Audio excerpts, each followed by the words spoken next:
여러분 혹시 생활에서 아무렇지 않게 사용하던 물건이나 평소에 자주 가던 곳이 한순간에 공포의 대상으로 바뀌는 경험 해본 적 혹시 있으세요? 조금 더 정확하게 말하자면 나한테 익숙했던 무언가가 어떤 사건의 수단으로 이용된 경험 말입니다. 범죄 사건이요. 상상해보기는 조금 힘들지만 정말 이런 일이 현실 속에서 벌어졌다면 어땠을까요? 오늘 준비한 컨텐츠는 실제로 평화롭던 어느 한 마을에서 벌어진 사건입니다. 먼저 그 시작점이 된 곳으로 돌아가 보도록 할게요. 사건이 벌어진 시기는 2006년이었어요. 3월 14일에 강원도 동해시 망상동에 신곡 약천마을이라는 곳이 있었는데요. 이 마을도 다른 마을들처럼 주민들이 봄철 농사 준비에 굉장히 바쁜 시기를 보내고 있었습니다. 이곳에 있던 김 씨도 피곤한 몸을 이끌고 작업하는데 한창이었어요. 사실 이 김 씨라는 사람은 이 마을에 살고 있는 사람은 아니었어요. 친척이 퇴비살포 작업을 하는데 일손이 부족해서 도와주러 왔던 거예요. 이왕 온 김에 최선을 다해서 도와주고 가자라는 마음으로 김 씨는 열심히 작업을 합니다. 그러다가 문득 갈증을 느껴요. 물이 마시고 싶었던 거예요. 다행히 일을 하고 있던 이 밭 근처에 이 마을 주민들이 공용으로 쓰고 있었던 이 사진에 보이시는 우물이 있었습니다. 김 씨는 곧바로 이 우물가로 향했고요. 연결되어 있는 수도꼭지를 틀어요. 근데 평소에는 이렇게 시원하게 잘 나오던 물이 그날따라 굉장히 찔끔찔끔 나오는 거예요. 뭔가 배관 통로를 꽉 막고 있어서 수압이 약해진 것처럼 그런 느낌으로 물이 나왔습니다. 조금 이상하긴 했지만 일시적인 문제겠지 생각을 하고 김 씨는 바가지를 가져왔어요. 물을 모아서 한 번에 마실 생각이었습니다. 그렇게 바가지를 수도꼭지에 대고 물을 받고 있는데 거기서 뭔가 이상한 게 보이는 거예요.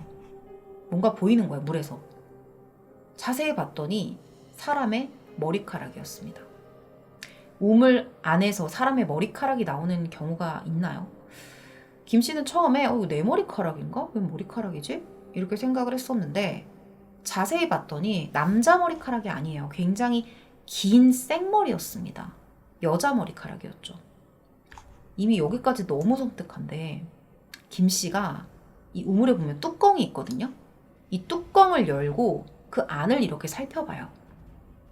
자세히 보니까 그 안에 사람의 형상을 하고 있는 무언가가 발견이 돼요. 근데 이 표면이 너무 곱고 하얘서 처음에는 사람처럼은 보였지만 누군가 마네킹을 장난삼아서 넣어놨나? 이렇게 생각을 했대요. 근데 자세가 이게 웅크리고 있는 자세였고 생김새가 너무 사람 같아서 결국에는 손을 뻗어서 만져봅니다. 뭐였을까요? 여지없이 사람의 피부였습니다. 곧바로 그는 마을 이장인 최 씨에게 이 사실을 알려요. 근데 이 최 씨가 이 얘기를 처음 듣는 게 아니었어요. 그러니까 며칠 전부터 이 동네에서 산불 감시원으로 일을 하고 있었던 한 할아버지가 있었거든요. 근데 이 할아버지도 최 씨에게 아니 우물에 사람이 들어있는 것 같아 이런 말을 여러 차례 했다는 거예요. 근데 이거를 믿기 쉽냐고요, 이런 일을. 그래서 그냥 장난친다고 생각을 했겠죠? 농담이라고 생각을 하고 그냥 넘겼던 겁니다. 근데 이런 일이 또 벌어진 거예요. 그럼 이제 이거 장난이 아닌 것 같은데? 이거 뭔가 이상한데? 이제 이런 생각을 했던 거죠. 그래서 최 씨가 급히 우물가로 향했고요. 김 씨와 함께 그 물체를 건져 올려서 확인을 했는데 마네킹으로 보였던 그 물체는 마네킹이 아니었습니다.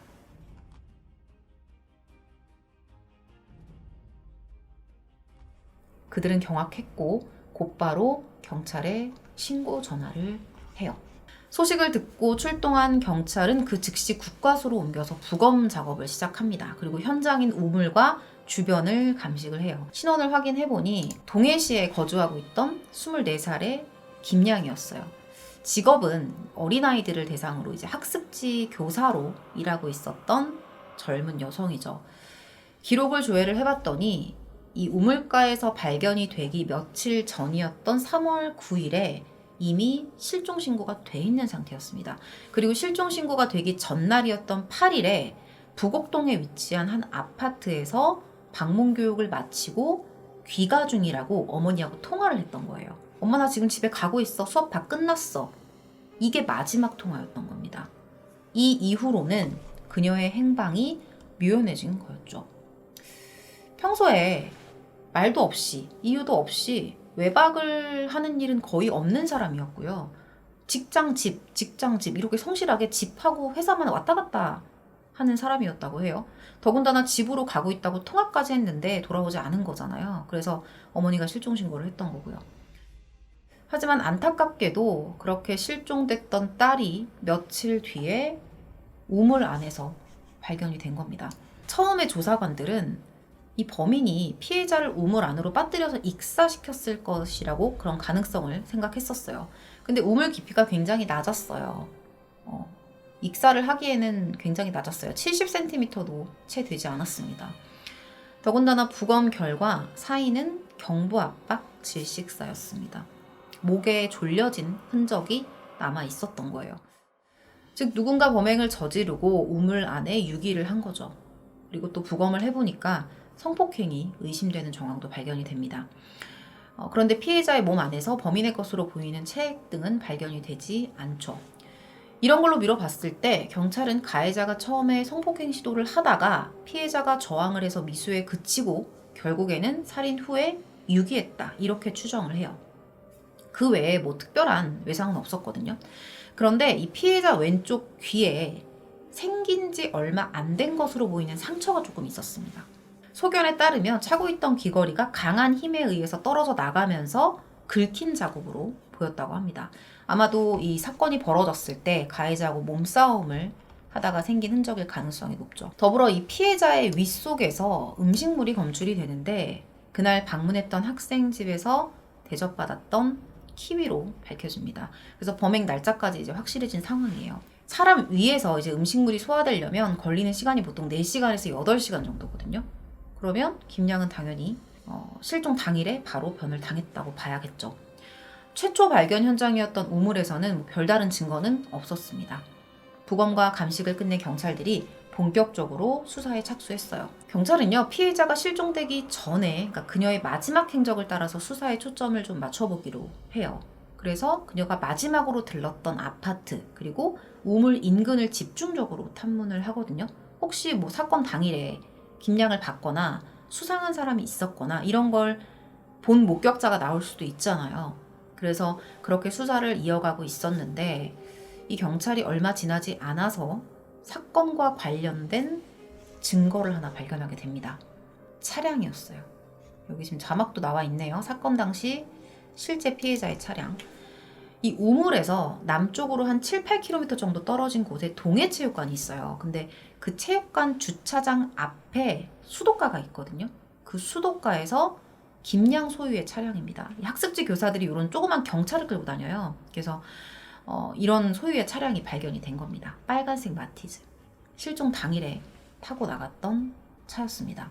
그리고 차 내부에서 피해자가 입고 나갔던 옷가지와 속옷, 그리고 그녀의 소지품들이 발견이 됩니다. 근데 이상한 건 차량 내부가 누가 막 뒤져놓은 것 같은 그런 모습이었습니다. 물품들이 다 이제 어지럽게 흩어져 있었던 거예요. 전후 사정이 어떻든 이 차량을 뒤지고 이 수도가에 놓고 간 사람이 범인일 가능성이 아주 높죠. 그냥 그 사람이 범인이겠죠. 차량 내부에서 아주 소량의 DNA만 발견이 되더라도 사실 범인 잡는 건 시간 문제입니다. 수사가 막 빨리빨리 진행될 것처럼 보였어요. 그런데 갑자기 난관에 봉착합니다. 차량 그 어디에서도 제3자의 흔적이 나오질 않는 거예요. 그러니까 범인이 애초에 수도가 근처에 차를 유기한 이유가 있었어요. 범인이 이 피해자의 차량 내부와 외부를 물로 깨끗하게 닦아내는 바람에 지문이나 DNA가 전혀 검출되지 않았던 거죠. 물건을 뒤진 듯한 흔적 이외에는 머리카락도 하나 남아있지 않았습니다. 이렇게 치밀할 수가 있나? 초범은 아닌 것 같아요. 결국 경찰은요, 이 마티즈 차량의 이동 동선을 추적하기로 합니다. 자, 여기를 좀 보시면 좋을 것 같아요. 피해자가 마지막으로 들른 곳은요, 부곡동의 한 아파트였습니다. 여기서 마지막 수업을 했어요. 여기는 우물과 차량이 발견된 체육관 사이에 위치해 있었는데요. 공교롭게도 정확히 중점에 해당하는 지역이었다고 해요. 경찰은 이 피해자가 부곡동에서 방문 교육을 마치고 차에 타려고 하는데 범인이 덮쳐서 범행을 저질렀다고 봤습니다. 사진을 보시면 이 부곡동을 중심으로 남과 북으로 나뉘어져서 유기를 했잖아요. 한 곳에는 시신을 버리고 한 곳에는 차량을 버리고. 이건 역시 수사에 혼란을 주기 위한 범인의 어떤 술책으로 판단을 했었죠. 수사 결과 피해자의 차량이 마을 우물 근처의 도로를 지나고 있는 모습이 찍힙니다. 그 차가 이렇게 가던 방향이 피해자의 집 쪽이 아니었기 때문에 이미 범행이 저질러지고 유기되기 전의 모습인 것으로 보였어요. 그런데 안타깝게도 2006년 당시에 이 카메라가 산불 감시 카메라였거든요. 그러니까 이 산불 감시 카메라를 가지고는 운전석에 누가 앉았는지 식별하는 것조차도 어려웠다고 합니다. 이게 정말 식별됐으면 범인이 잡혔을 것 같은데, 자, 여기가 우물입니다. 마을 이장 최 씨 있었죠. 이 마을 이장 최 씨는요, 뚜껑이 있는 우물에다가 대담하게 이렇게 유기를 해놓은 걸로 봤을 때 범인이 이 지역 지리에 굉장히 밝고 이곳에 이게 있다라는 걸 알고 있는 사람으로 보인다고 주장을 했어요. 실제로 어느 정도 일리가 있죠. 피해자 역시 해당 지역에 거주하고 있었기 때문에 경찰은 피해자 주변 인물 중에 같은 동네에 거주하는 사람들을 중심으로 수사에 나섭니다. 가족을 비롯한 지인들은 물론 마을 주민과 인근에 거주 중인 동종 전과자를 상대로 대대적인 수사를 벌이는데 용의자를 검거하지 못해요. 더군다나 당시에는 시골이잖아요. 시골이 아니었다고 해도 당시에는 뭐 차량용 블랙박스도 보편화되지 않았고 CCTV도 이렇게 막 깔려있는 상황이 아니었기 때문에 정말 범인 찾기가 힘들었습니다. 안 그래도 이 증거 하나도 없는 이 사건의 수사를 진행하는 게 굉장히 어려웠죠.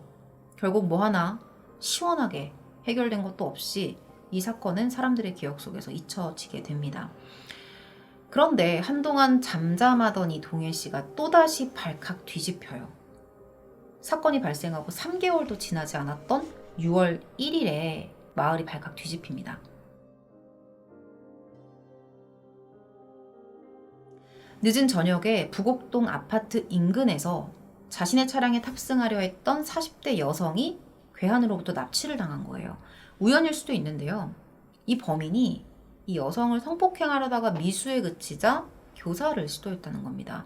그리고 이후에 피해자가 의식을 잃고 쓰러지니까 도로변에 버리고 달아난 거예요. 죽었다고 생각을 했던 것 같아요. 이전 사건에 대해서 예상했던 내용과 굉장히 비슷하죠. 범행 방식이라던가 이런 게. 심지어 차도 김양 사건과 마찬가지로 빨간색이었습니다. 그리고 이 범인이 여성을 또 버려두고 가잖아요. 근데 그 장소가 3개월 전에 김양이 발견됐던 약천마을 우물 근처였어요. 이 여성은 어떻게 됐을까요? 진짜 이거는 불행 중 다행이에요. 극적으로 의식을 회복합니다. 그리고 스스로 경찰서에 찾아가서 신고를 했다고 해요. 그런데 사건이 여기서 끝나질 않습니다. 이 한 사건이 벌어졌고 3주 정도가 지나서 부곡동에 있는 또 다른 아파트에서 똑같은 사건이 발생한 거예요. 이 피해자 역시 40대 여성이었습니다. 그리고 이 사건 역시 빨간 차를 타는 여성이었어요. 사건 당일에 이 피해자는요, 남편하고 외식을 하고 거주지인 이 부곡동 아파트에 도착을 했습니다. 남편이 먼저 집으로 올라갔고 본인은 이제 차량에서 친정 식구들하고 통화를 좀 하고 있었던 거예요. 근데 그 순간 갑자기 한 남자가 차문을 탁 열더니 피해자를 막 때리기 시작한 겁니다. 막 저항을 했겠죠. 소리를 지르면서. 그랬더니 이제 너무 저항이 셌던 건지 당황해서 인근 골목으로 도망을 쳐요. 당시에 이제 같은 아파트에 살고 있었던 한 군인이 창문을 열고 베란다에서 담배를 피우고 있었나 봐요. 근데 그 비명 소리를 들은 거예요. 그래서 뛰쳐나와서 막 범인을 쫓아갔대요. 근데 결국엔 놓쳤다고 합니다. 미수이긴 했지만 이 한 달이라는 짧은 시간 동안 두 건의 강도 높은 범죄가 발생을 하면서 주민들의 불안감은 더욱 가중됐습니다. 이 두 사건과 앞선 김양의 사건은 명백한 공통점을 가지고 있었어요. 다시 이 사건을 좀 띄울게요. 이게 아파트를 위에서 본 거거든요. 부곡동 아파트. 첫 번째로 이 세 사건 모두 다 부곡동에 위치한 반경 150m 내의 아파트 단지에서 밤 9시 전후의 늦은 저녁 시간대에 발생했다는 겁니다. 물론 김 씨가 수업을 마친 뒤에 그 아파트에서 차량에 탑승하다가 변을 당했다고 가정을 했을 때의 공통점이에요. 두 번째로는 이 세 명의 여성들 모두가 혼자서 차에 타거나 내리려다가 범인에게 습격을 당했다는 것. 그리고 세 번째로 모두 다 빨간 차량이었다는 겁니다. 이 부분에 대해서 제가 좀 찾아봤어요. 이 빨간 차량이 의미하는 건 뭘까 좀 찾아봤었는데, 보통 범인이 첫 번째 범행을 성공을 했을 때 일종의 징크스로 그 다음 범행도 앞선 것과 동일한 방법이나 대상들을 선택할 수 있다고 해요. 그래서 빨간 차량만 선택했을 가능성이 있다고 합니다. 결국은 이것도 동일범이 저질렀을 가능성에 대한 부분이죠. 마지막으로 이 사건의 피해자들 모두 다 키가 150cm 전후였고요. 체구가 굉장히 작고 가냘픈 사람들이었어요. 더불어서 이 범인은 흉기를 사용하지 않고 오로지 완력만으로 피해자를 제압했다. 이 점 또한 유사하다고 볼 수 있었죠. 특히나 이 김씨 사건과 첫 번째 미수 사건을 한번 비교를 해보면 범인이 범행을 저지르고 이동했던 동선도 일치했다고 합니다. 경찰도 이 세 개의 사건이 동일범의 소행일 것이라고 판단을 하고 수사를 진행했다고 합니다. 만약에 동일범이 맞다면 단서가 전혀 없는 것은 아니었어요. 두 번째 미수 사건에서 범인의 흔적이 발견이 됐거든요. 이 피해자의 차량 룸미러에 제3자의 머리카락 한 가닥을 확보한 겁니다. 아마도 이 범인과 피해자가 몸싸움을 하는 과정에서 범인의 머리가 룸미러에 부딪히면서 그 머리카락이 이렇게 걸려서 빠진 것으로 보였어요. 자, 경찰이 이 머리카락에서 DNA를 얻어요. 그리고 그걸 바탕으로 지역 내에 거주하고 있었던 우범자, 강력 범죄자를 비롯해서 김씨 사건에서 용의선상에 올랐던 인물들까지 다 DNA 대조 작업을 거쳤거든요. 근데 결과는 참담했습니다. 단 한 건도 일치하지 않는 거예요. 완전히 이 용의선상 밖에 있는 놈이에요, 이 범인이. 결국에는 이 세 사건 다 범인 검거에 실패를 합니다. 그리고 이 세 사건 다 지금까지도 미궁에 빠져 있어요. 현 상황에서는 범인이 누구라고 단정할 수가 없잖아요. 그래도 정황을 통해서 어떤 사람인지는 대략적으로 좀 추리를 해볼 수 있거든요. 다만 이 세 사건이 동일범의 소행이라는 가정하에요. 먼저 부곡동 인근에서 사건이 발생한 것으로 미뤄봤을 때 범인은 그 인근의 주민이거나 그 일대 지리에 밝은 사람일 가능성이 높다고 볼 수 있겠죠. 그리고 가냘픈 체구의 여성들만 목표로 삼았다고 볼 때 본인도 그렇게 체격이 크지는 않을 것 같아요. 오로지 내가 힘만으로 범행을 저질러야 되기 때문에 내 힘으로 제압할 수 있는 그런 상대들만 목표로 삼았다고 볼 수 있죠. 그리고 그 대상들이 그런 여성들이었을 거예요. 그리고 대상이 다 불특정한 다수의 여성들이었죠. 자기하고 전혀 관련 없는 사람들이었다는 거예요. 굉장히 공격적인 성향을 보이기도 했고요. 이런 걸로 봤을 때는 이상심리, 욕구 혹은 충동 이런 것들을 가지고 있을 가능성도 높아 보였습니다. 그리고 수법이나 증거를 인멸하려는 그런 모습들로 봤을 때 초범은 아닌 것 같은데 용의선상에선 배제가 됐단 말이에요. 근데 또 이렇게 보면 전과자가 아닐 수도 있다는 생각이 들어요. 그리고 피해자들에게 성폭행을 시도하기도 했죠. 근데 이게 다 미수에 그쳐요.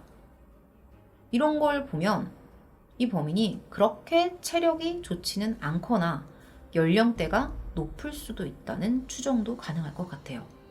물론 이게 다 추측에 불과하지만 여러 정황들을 종합했을 때 그나마 의미가 있는 특징이라고 생각이 되네요. 이거는 이제 좀 말씀을 드리려고 하는 게, 이 학습지 교사였던 김양이 사망하기 직전에 이런 말을 많이 했대요. 누군가 나를 자꾸 쫓아오는 것 같다. 누가 자꾸 나를 미행하는 것 같다. 이런 말을 여러 번 했었다는 거예요. 보통은 이런 촉이 맞는 경우가 많거든요. 왜냐면 저도 많이 겪어봤지만 여러분들 아시겠지만 이렇게 골목길을 가다가 누가 쫓아오는 것 같아서 느낌이 뭔가 이상할 때는 그 촉이 거의 100%였어요. 아마 그때 김양이 느꼈던 그 촉이 사실 이 범인이 아니었을까라는 생각이 들어요. 학습지 교사가 매주 같은 요일에 같은 시각에 같은 장소에 방문을 해요. 아마 이 아파트 단지 자체에 익숙한 누군가가 그녀의 이런 매주의 패턴을 꽤나 오래전부터 알고 범행을 계획했을 수도 있다고 생각을 합니다. 결국 이 사건은 현재까지도 해결되지 않은 장기 미제 사건으로 남았습니다. 2019년 3월에 이 사건을 담당하고 있는 강원지방경찰청은 원점에서 재검토하고 다시 수사를 하겠다는 입장을 밝혔다고 해요. 24살이면 진짜 정말 앞길이 고말린 진짜 너무 어린 나이잖아요. 딸의 퇴근을 기다렸던 엄마의 심정은 또 어떻겠어요? 여러분들도 혹시 이 사건에 대해서 제보할 사항이 있으시다면 동해경찰서로 연락을 해주시면 됩니다. 이곳에서 사건과 관련된 제보를 지속적으로 받고 있다고 해요. 하루빨리 사건이 해결되기를 진심으로 바랍니다. 오늘 준비한 컨텐츠는 여기서 마무리하도록 하겠습니다. 여러분의 다양한 의견을 댓글을 통해 자유롭게 남겨주시면 감사하겠습니다. 시청해주셔서 감사합니다. 이번에 준비한 컨텐츠는 미제 사건입니다. 2010년 10월 부산의 한 모텔에서 벌어진 사건입니다. 이 사건은 아주 유력해 보이는 용의자의 CCTV까지 확보가 됐고 영상 속에 있는 범인의 수상한 행동, 행적까지 파악이 됐음에도 불구하고 수많은 의문을 남겼던 사건이에요. 지금부터 준비한 내용을 전해드리도록 하겠습니다. 이곳은 부산에 위치한 버킹엄 모텔입니다. 2010년 10월 1일에 이 모텔 안으로 한 중년 남성이 들어서요. 그곳에서 종업원으로 일하고 있었던 56세의 김 씨였습니다. 오전 11시에 교대 근무를 하는데 그날은 15분 정도 일찍 출근을 했어요.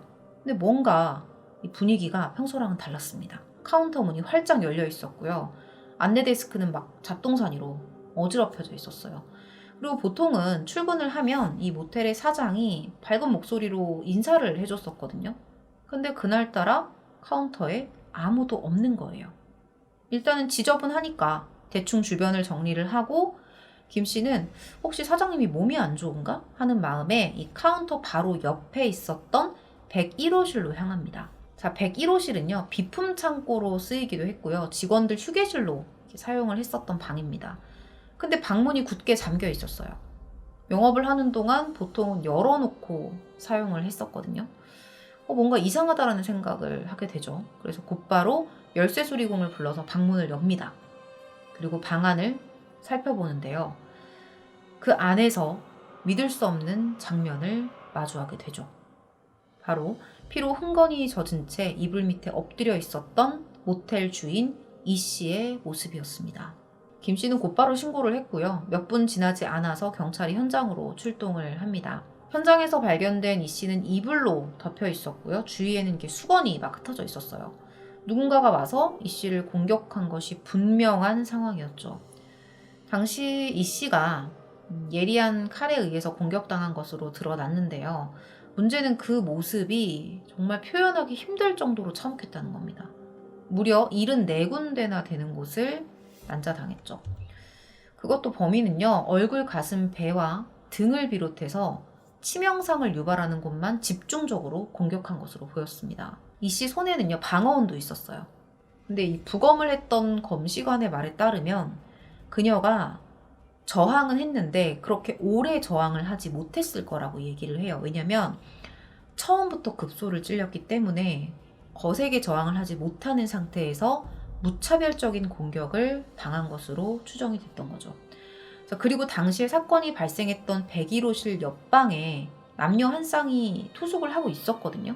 근데 이 두 사람이 아무 소리도 듣지 못했대요. 바로 옆인데. 모텔의 방음이 그다지 좋지 못하다는 점을 감안하면 범행 당시에 범인이 이 씨의 입을 틀어 막았거나 아니면 재갈을 물렸을 가능성도 배제할 수는 없어 보입니다. 또는 급소를 공격당했기 때문에 정말 소리를 낼 틈도 없었을 수도 있죠. 다시 현장을 살펴봐요, 경찰이. 경찰과 검시관이 다시 현장을 살펴보는데 범인이 피해자와 원한 관계에 있는 사람이거나 정신 이상자라고 생각을 했다고 합니다. 그렇지 않고서는 이렇게까지 필요 이상의 공격을 할 수는 없을 거라고 판단을 했던 거예요.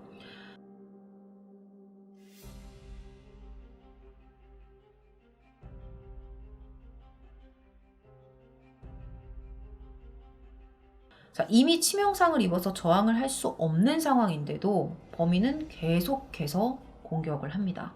자, 이런 범행의 특성상 대부분 개인적인 원한이 있는 면식범의 소행일 가능성이 높다고 해요. 더군다나 이 현장인 모텔 카운터랑 101호실 문 손잡이는 손상된 흔적이 전혀 없었습니다. 이건 범인이 강제로 문을 연 게 아니라 피해자 이 씨가 스스로 카운터를 나와서 101호실로 들어갔다는 뜻이겠죠. 이 씨의 지인들은 이렇게 말을 합니다. 이 씨는 평소에도 굉장히 조심성과 경계심이 많았기 때문에 아무리 손님이라고 해도 모르는 사람들 문은 함부로 열어주지 않았을 거다. 그러니까 모르는 사람이면 함부로 문을 열어주지 않았을 거다. 이렇게 말을 합니다. 자, 그리고 현장에 보시면 이불이 덮여 있었잖아요. 이렇게 범행 후에 얼굴이 보이지 않게끔 뭔가를 덮어놓고 가는 것, 이런 것들이 보통은 면식 관계에서 행해지는 행위라고 합니다. 이런 여러 정황들로 미뤄봤을 때 범인은 면식범일 확률이 매우 높아 보이죠. 경찰 역시 이를 염두에 두고 수사를 이어나갔어요. 그러던 중에 매우 의심스러운 정황 하나가 포착이 되는데요. 이 씨의 지인 중에 한 명이 그녀의 오빠들이 수상하다는 증언을 한 겁니다. 당시에 이 씨가 이제 3남매 중에 오빠 둘이 있고 이제 3남매 중에 한 명이었는데 아버지 재산 문제로 인해서 이 3남매가 갈등을 빚은 적이 있었다는 거예요. 경찰이 곧바로 이 씨의 오빠들을 집중적으로 추궁을 해요. 근데 강력하게 혐의를 부인을 했죠. 유산을 상속하는 과정에서 사소하게 의견 차이가 있었던 건 맞다. 근데 아버지 유언대로 딱 3등분을 하기로 합의를 받고 다툼이 없는 선에서 다 정리가 끝났다라고 주장을 한 겁니다. 그리고 무엇보다도 이 씨 오빠들에게는 사건 당일에 타 지역에 있었다는 알리바이도 있었어요. 그래서 결국 두 사람은 혐의를 벗고 용의선상에서 벗어납니다. 자, 경찰은 또 다른 용의자의 존재를 파악하기 위한 탐문 수사를 계속 이어가요. 근데 이 씨 주변으로 그렇게 딱히 원한을 살 만한 그런 원한 관계를 가진 사람이 없었던 거예요. 자, 그래서 면식범이 아니라 그냥 금품을 노린 정신 이상자의 범행은 아닐까? 이런 가능성도 염두에 두고 수사를 벌였는데요. 자, 사건 당일에 이 모텔 카운터에 보관 중이던 현금 30만 원이 있었거든요. 이게 그대로 있었어요. 금품을 노렸던 범인이라면 그거 당연히 들고 나갔겠죠. 근데 그냥 두고 나갔다는 겁니다. 자, 이 상황에서 의지할 수 있는 건 확실한 물리적 증거예요. 당시에 이제 모텔 외부에 CCTV가 설치되어 있었거든요. 그래서 경찰이 그것들 중에서 이 모텔 쪽을 비추고 있는 카메라들을 다 회수합니다. 그리고 사건 당일에 모텔에 출입했던 모든 사람들을 용의선상에 올려요. 자, 모텔 내부에도 CCTV가 있기는 했는데요. 사실 그 CCTV는 그냥 감시 용도로 있었기 때문에 녹화가 안 되는 CCTV였어요. 자, 근데 다시 돌이켜서 생각을 해보면 이 범인이 101호 쪽에서 범행을 저질렀잖아요. 101호에서 범행을 저질렀잖아요. 그러면 모텔 입구랑 굉장히 가까운 곳인데 그렇다면 이 CCTV가 녹화 기능이 없다는 걸 알고 있었을 가능성이 높아요. 그리고 조금 더 들어가서 기능이 없다는 걸 알 정도면 이 모텔의 주인과의 관계도 가까운 면식일 가능성이 높을 겁니다. 잡혀도 상관없다고 생각하지 않는 한 이렇게 버젓이 CCTV 앞에서 범행을 저지를 수 있었을까요? 상당히 의심이 가는 부분이죠. 자, 경찰은 CCTV와 당시 투숙 기록을 통해서 용의자 대부분의 신원을 특정합니다. 화질이 진짜 안 좋았어요. 그래서 거의 투숙 기록의 역할이 더 컸던 걸로 보여요.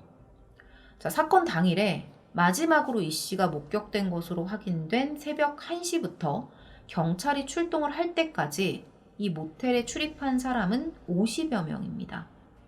아무리 번화가라고 해도 새벽 시간대인 점을 감안하면 꽤 많은 사람들이 왔다 갔다 했죠. 자, 여기서 우리가 의문을 가질 수 있는 부분이 하나 있는데요.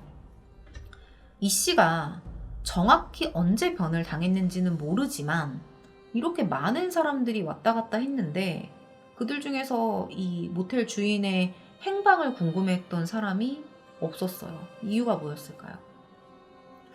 알고 보니 이 사건이 일어났던 버킹엄 모텔은요, 주로 인근 업소에서 일하는 사람들이 거주하는 용도로 운영되고 있었다고 합니다. 객실이 20여 개 정도 있었는데 그 중에 4개에서 5개 정도를 제외하고는 이미 다 장기 투숙객으로 가득 차 있었던 거죠. 그래서 자주 왔다 갔다 하니까 특별하게 용무가 있지 않은 이상 뭐 주인이 없다고 해서 왜 안 계시지? 뭐 이렇게 찾거나 하는 일이 없었던 거예요. 경찰은 이 50여 명의 행적을 하나도 빠짐없이 모두 조사를 합니다. 근데 딱히 수상한 점은 찾지 못해요. 근데 이 CCTV에 사람들이 막 찍히잖아요. 근데 CCTV에 찍힌 사람들 중에서 유일하게 신원이 파악되지 않은 사람이 있었거든요. 한 남자가 있었어요. 사진을 보여드릴게요. 이것도 많이 복원이 된 화질입니다. 자, 당시 실제 CCTV 사진인데요. 이 남성이 새벽 2시 45분쯤에 이 버킹엄 모텔로 들어와요.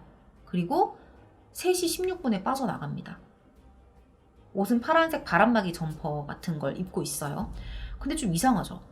모텔로 들어가서 딱 30분만 머물다가 나온 거예요. 투숙객은 아니라는 거죠. 당연히 투숙객 기록에도 없었습니다. CCTV 화면에 얼굴은 찍히지 않았어요. 자, 들어가서 바로 나온 것도 아니고 30분은 일단 머물렀다는 건데 그동안 뭘 했을까요?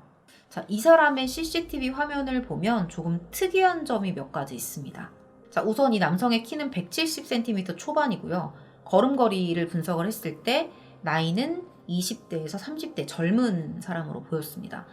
자, 특이한 점은 첫 번째, 들어가고 나올 때, 모텔로 들어가고 나올 때 모두 왼손을 주머니에 넣고 있었다는 거. 그리고 모텔에서 나와서 처음에는 바로 오른쪽 골목으로 그냥 나가려고 하다가 거기에 환경면이 있는 걸 보고는 방향을 틀어서 다른 쪽으로 걸어갑니다. 마치 마주치면 안 된다는 것처럼. 자, 그리고 이 모텔에서 한 100m 정도 떨어진 곳에 보면 또 다른 건물이 있고 그 건물 주차장에 CCTV가 있거든요. 거기에 이 사람이 찍혀요. 근데 이 사람이 여기서 되게 조금 이상한 행동을 해요. 손을 꺼내서 자기 손을 보는 거예요. 뭘 들고 있는 것도 아니었거든요. 왼손을 살펴봤다고 해요. 자, 특별히 뭔가를 들고 있지도 않은데 이런 행동을 했다는 겁니다. 뭐 때문에 30분 만에 모텔에서 나오자마자 자기 손을 살펴봤을까요? 정말 이상하죠. 우연의 일치인지 아니면 정말로 이 사람이 범인인지 단정할 수는 없겠죠. 근데 이런 의심이 더 확신이 되는 부분이 있습니다. 자, 당시에 이 남성이 호텔에서 나온 시각이 새벽 3시 15분경이었어요. 그리고 이 씨가 발견됐던 그 101호 객실의 현장의 온도와 그녀의 직장 내 온도를 측정을 해서 범행이 벌어진 시각을 추정을 했는데요. 그 시각이 새벽 4시 이전인 것으로 추정됩니다. 이게 우연일까요? 그리고 저 손을 보는 행위가 정말로 아무 의미 없는 행동이었을까요? 혹시라도 범행 중에 자신의 손에 난 상처를 확인하는 행동은 아니었을까요? 이 정도 사건이면, 이 정도 범행을 저질렀다면 손에 무조건 상처가 나게 돼 있거든요. 그걸 살펴봤을 수도 있다는 거죠. 경찰은 모텔 종업원과 다른 투숙객 그리고 주변 상인들을 상대로 해당 남성을 알거나 본 적이 있는 사람을 찾았는데요. 인근에서 2번의 목격담이 있긴 했지만 그 이외에는 없었습니다. 그런데 이 목격자는 누군지 내가 특정할 수는 없는데 되게 낯이 익는 얼굴이다 라고 얘기를 했어요. 이후에 이 남성의 행적을 파악하려고 부산 서면 일대의 모든 CCTV를 다 뒤져봤지만 소용이 없었습니다. 그냥 사라진 거예요. 자, 그러다 여기서 뭔가 하나 발견이 돼요. 수사 도중에 경찰이 사건 현장에 놓여 있었던 수건에서 누군가의 DNA를 검출해낸 겁니다. DNA의 주인은요, 모텔 내부의 수리를 담당하고 있었던 수리공 고 씨였습니다. 경찰은 고 씨를 유력 용의자로 지목을 했고요. 곧바로 긴급 체포가 됩니다. 근데 수사를 해봤더니 범인은 아닌 걸로 드러나요. 그러니까 모텔을 방문했던 게 사건 발생 일주일 전에 이 사람이 모텔에 왔었거든요. 모텔 내부 수리를 했었는데 작업을 마치고 101호실에 있었던 욕실에서 샤워를 했대요. 근데 그때 몸에 물기를 닦을 때 그 방에 있었던 수건을 썼었다라고 얘기를 합니다. 그리고 실제로 그 모텔을 청소하시는 분이 그 수건을 치우지 않고 그대로 거기 뒀다는 것까지 확인이 되면서 이 사람이 사용했던 수건과 현장에서 발견된 수건이 동일하다는 게 입증이 됐죠. 더군다나 이 사람이 알리바이도 있었고요. 거짓말 탐지기 조사에서도 진실 반응을 보였다고 합니다. 이렇게 계속 용의자의 윤곽조차 잡히지 않고 있는 거예요. 그런데 얼마 지나지 않아서 예상치 못했던 새로운 진술이 하나 나옵니다. 방금 말씀드린 수리공 고 씨의 진술이에요. 이 사람이 뭐라고 얘기를 했냐면 모텔 주인 이 씨가 종종 카운터에서 갓난아기에게 분유를 먹이는 모습을 봤다고 말을 해요. 뿐만 아니라 어떤 젊은 남자랑 같이 있는 모습도 자주 봤기 때문에 아, 둘이 결혼해서 낳은 앤가 보다 이렇게 생각을 했다는 거예요. 그런데 이 씨 오빠들의 말은 달라요. 아니 무슨 애가 있다는 거야. 만나는 사람도 없는데. 이게 어떻게 된 걸까요? 뜬금없이 고 씨의 진술로 젊은 남자와 아이의 존재가 등장하면서 수사는 더 혼란스러워집니다. 더군다나 고 씨 말을 다 신뢰할 수도 없는 상황이었죠. 그런데 이 지인들의 여러 가지 증언을 종합을 해본 결과 이 씨와 함께 있었던 이 젊은 남성에 대한 의문이 좀 생기기 시작해요. 당시에 이 모텔에서 일하던 직원들은요, 이 씨가 아버지가 돌아가신 뒤에 기존에 성당을 다니고 있었는데 거기를 안 다니고 다른 교회를 다니는 것 같다 이렇게 진술을 해요. 근데 이 교회가 그냥 보통의 좀 정상적인 교회는 아니고 조금 이상했다는 거예요. 자세한 수사를 위해서 당시 직원을 최면 수사하거든요. 자, 그 교회의 교인들과 이 씨가 만난 날의 상황을 그 체면을 통해서 이 직원이 기억을 해내는 데 성공합니다. 자, 그날 직원이 목격했던 건 이 씨를 만나기 위해서 모텔을 찾았던 총 4명의 사람이에요. 3명의 중년 여성과 1명의 젊은 남성이었다고 합니다. 젊은 남성이 있었어요. 근데 이 사람들이 이 씨에게 돈을 달라는 식으로 이렇게 요구를 하고 있었대요. 자, 이 씨가 싫다고 거부를 하면서 당시 분위기가 굉장히 험악했다고 합니다. 실제로 그들이 돌아가고 나서 이 직원이 그 상황을 다 봤으니까 누구예요? 무슨 일이에요? 이렇게 물어본 거예요. 그랬더니 신경 안 써도 돼요. 그냥 이렇게 대답을 회피한 거죠. 자, 그리고 이 최면을 통해서 이런 얘기도 나와요.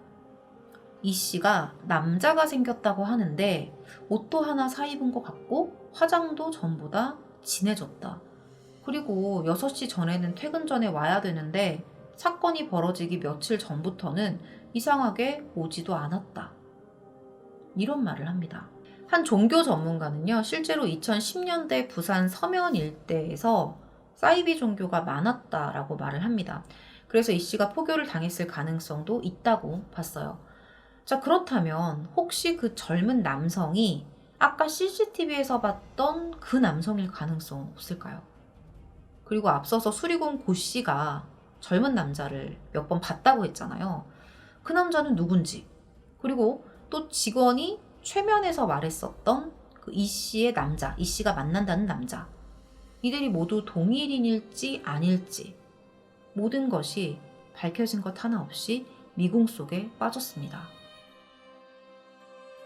이 모텔은 홀로 자식 셋을 키웠던 아버지와 이 씨가 함께 운영했던 곳이었습니다. 이 씨는 3살 때 어머니가 돌아가셨다고 해요. 2003년에 아버지가 퇴직을 하게 되면서 이 부녀가 부산으로 향하는데요. 여기서 이 모텔을 운영하면서 새 출발을 하게 된 거죠. 손님도 많았다고 합니다. 그렇게 두 사람은 안정적으로 일상을 보냈습니다. 딸과 아버지의 사이도 아주 좋았어요. 그런데 7년 후에 아버지가 돌아가시면서 이 씨 혼자서 이 모텔을 운영을 해왔던 거죠. 큰 문제 없이 잘 해왔어요. 평소에도 워낙 착실하고 심성도 착했기 때문에 지인들 모두 그녀를 좋아했다고 합니다. 도대체 범인은 누굴까요? 왜 원한 관계도 없었던 이 평범한 여성을 그것도 무려 74곳이나 공격해서 목숨을 잃게 만든 걸까요? 경찰이 이 사건의 용의자로 지목한 사람들의 수는요, 무려 200여 명에 달했습니다. 그런데 그들 모두에게 확실한 혐의점은 없었어요. 현재까지도 이 사건은 해결되지 않고 있고요. 혹여 유력 용의자를 체포하는 데 성공한다고 하더라도 이 사건의 범인으로 기소하기에는 무리가 있다고 합니다. 확실한 물증도 없기 때문이죠. 아무런 물증도 남기지 않은 채로 범행을 저지른 점을 고려한다면 이 사건은 단순히 정신 이상자가 우발적으로 저지른 게 아니라 치밀한 계획 아래 의도적으로 저질렀을 가능성이 매우 높습니다. 물론 경찰이 미처 파악하지 못한 제3의 인물이 있을 수도 있겠죠. 지금도 부산 미제사건 전담팀에서는 이 사건을 계속해서 수사하고 있다고 합니다. 여러분 중에서도 용의자를 목격했거나 이 사건에 대해 아시는 분은 부산경찰서로 제보해 주시면 되겠습니다. 오늘 준비한 미제사건 콘텐츠는 여기서 마무리하도록 하겠습니다. 시청해 주셔서 감사합니다. 오늘 전해드릴 사건은 한 통의 제보 메일입니다. 어떤 내용이었냐면 그것이 알고 싶다에서 방영한 2008년 5월 7일 부산 서구 4층 주택에서 발생한 청테이프 사건을 보고 연락드립니다. 대구에 계신 저희 어머니께서도 1999년 12월 19일경에 같은 방법으로 돌아가시고 사건이 해결되지 않고 공소시효도 지나버렸습니다. 라는 내용이었습니다. 부산 청테이프 사건은 30대 여성이 자신의 집에서 얼굴이 청테이프에 감겨 숨진 채 발견된 사건이었죠. 마치 강도 사건처럼 현장을 꾸며놓은 이 범인의 수법과 치밀하게 준비된 계획 범죄로 보이는 미제 사건이었습니다. 저도 이 사건 진행한 적 있었어요. 이 사건을 2012년에 그것이 알고 싶다에서 다뤘었는데 뒤늦게 방송을 봤던 이 제보자가 자신의 어머니의 죽음의 진실을 밝히고 싶다면서 연락을 해왔던 겁니다. 오늘 준비한 사건은요, 앞서 말씀드린 부산 사건보다도 9년 앞서서 발생한 사건입니다. 대구에서 발생했고요. 이 사건 또한 피해자가 얼굴에 청테이프로 감긴 채 발견된 미제 사건이었어요. 준비된 내용을 지금부터 전해드리도록 하겠습니다. 1999년 12월 11일 경기도에서 교사로 근무를 하고 있던 한 남성이 그날따라 대구 집에 살고 있었던 아내 홍 씨와 연락이 되지 않고 있었어요. 직장 때문에 떨어져 살고 있었던 남편은 혹시 나한테 말 안 하고 여행을 갔나? 라는 생각이 들어서 이튿날 다시 전화를 겁니다. 근데 여전히 통화는 연결되지 않아요. 남편이 불안해지기 시작했죠. 그래서 이 아내가 살던 그 동네 인근에 처제 부부가 살고 있었거든요. 처제 부부에게 연락을 해서 조금 가봐줄 수 있냐, 나 대신에, 이렇게 도움을 요청을 해요. 그래서 처제 부부가 저녁 9시경에 이 아내의 집으로 찾아갑니다. 아내 홍 씨의 집으로 찾아갑니다. 그런데 이 잠긴 대문 앞에서 벨을 누르고 아무리 불러도 안에서 대답이 없는 거예요. 뭔가 좀 이상하다는 걸 느끼기 시작합니다. 이때부터. 그래서 이 처제의 남편이 밤을 뛰어넘어 들어가서 안을 이렇게 살펴봐요. 근데 바깥쪽 대문은 닫혀 있었어요. 잠겨 있었는데 안쪽에 있는 건물의 현관은 열려 있었습니다. 지금 여기 사진에서 보시는 하얀 박스가 현관문이에요. 여기에는 문이 열려 있었던 거예요. 현관문을 열게 되면 이렇게 아래쪽이 현관문이고요. 이걸 열게 되면 신발장이 있고 계단이 보이시죠? 자, 이 계단을 지나가면 거실이 나와요.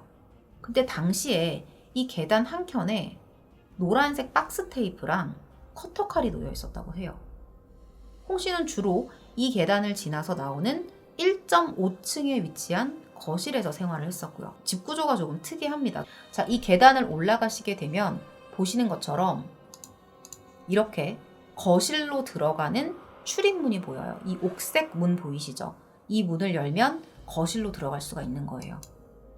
당시에 제부가 이 문을 통해서 안으로 들어가려고 했어요. 근데 문이 잠겨 있는 거예요. 막 두드리면서 불렀어요. 대답이 없습니다. 그래서 다시 반층 계단을 더 올라가요. 그러면 2층에 뭐가 있냐면 주방이 있습니다. 자, 주방으로 갔던 이유는 뭐냐면 거실로 아까 전에 지금 이 문으로 들어갈 수가 없다 보니까 또 다른 출입문으로 들어가는 방법이 있었거든요. 그래서 주방으로 간 거예요. 당시에 이 집의 구조를 좀 보여드리자면 자, 이런 형태예요. 자, 그래서 이 제부가 처음에 거실 출입문으로 못 들어가니까 반층 올라가서 주방으로 가서 베란다로 나와서 이 빨간색 부분 보이시죠? 이 빨간색 부분을 통해서 거실의 또 다른 문으로 진입을 하려고 했던 거예요. 그래서 주방에 갔더니 주방에는 어떤 모습이 보이고 있었냐면 자, 이렇게 김장을 하다가 만 것 같은 이렇게 배추가, 물기가 없는 배추가 이렇게 늘어져 있었습니다. 뭔가 일을 하다가 어디에 간 것처럼 보이죠. 어쨌든 이 주방을 지나서 지금 이 밑에 사진에 보면 빨간색 부분이 이렇게 보이시죠? 주방 밖으로 나가는 빨간색으로 영역 표시되어 있는 부분. 이 빨간 통로를 지나서 거실에 또 다른 출입문을 열어요. 자, 사진상으로 보셨을 때는 자, 이 검정색 박스 안에 있는 이 부분이 제부가 진입을 했던 문입니다. 진입을 했던 문이에요. 그리고 지금 여러분 바로 앞에 보이는 이 열려있는 문이 처음에 진입을 못했던 부분이에요. 자, 다시 이 구조로 돌아와서 보시면 초반에 제부가 이 파란색 문으로 진입을 하려다가 안 되니까 주방을 통해서 이 빨간색 영역의 통로를 지나서 노란색 문으로 들어온 거예요. 이 노란색 문이 방금 보였던 검정 박스, 이 문입니다. 이렇게 보시면 될 것 같아요. 자, 그렇게 거실을 확인을 했는데요. 당시 시각이 9시였어요. 좀 늦은 시간이니까 어둡잖아요. 더군다나 겨울이니까 또 얼마나 깜깜했겠어요. 근데 그 어둠 속에서 뭔가를 발견해요. 자세히 봤더니 사람의 형체 같아요. 이렇게 머리 끝까지 이불을 덮고 거실에 누워있는 것 같은 그런 모습이었어요. 너무 깜짝 놀랐겠죠. 제부는 1층에 있던 아내에게 소리를 지릅니다. 그리고 거실 불을 켜보니 물건은 어지럽게 흩어져 있었습니다. 그리고 홍 씨는 어둠 속에서 본 형체대로 이불에 덮여 있었어요. 이불을 조심스럽게 들춰봐요. 충격적인 모습이 드러납니다.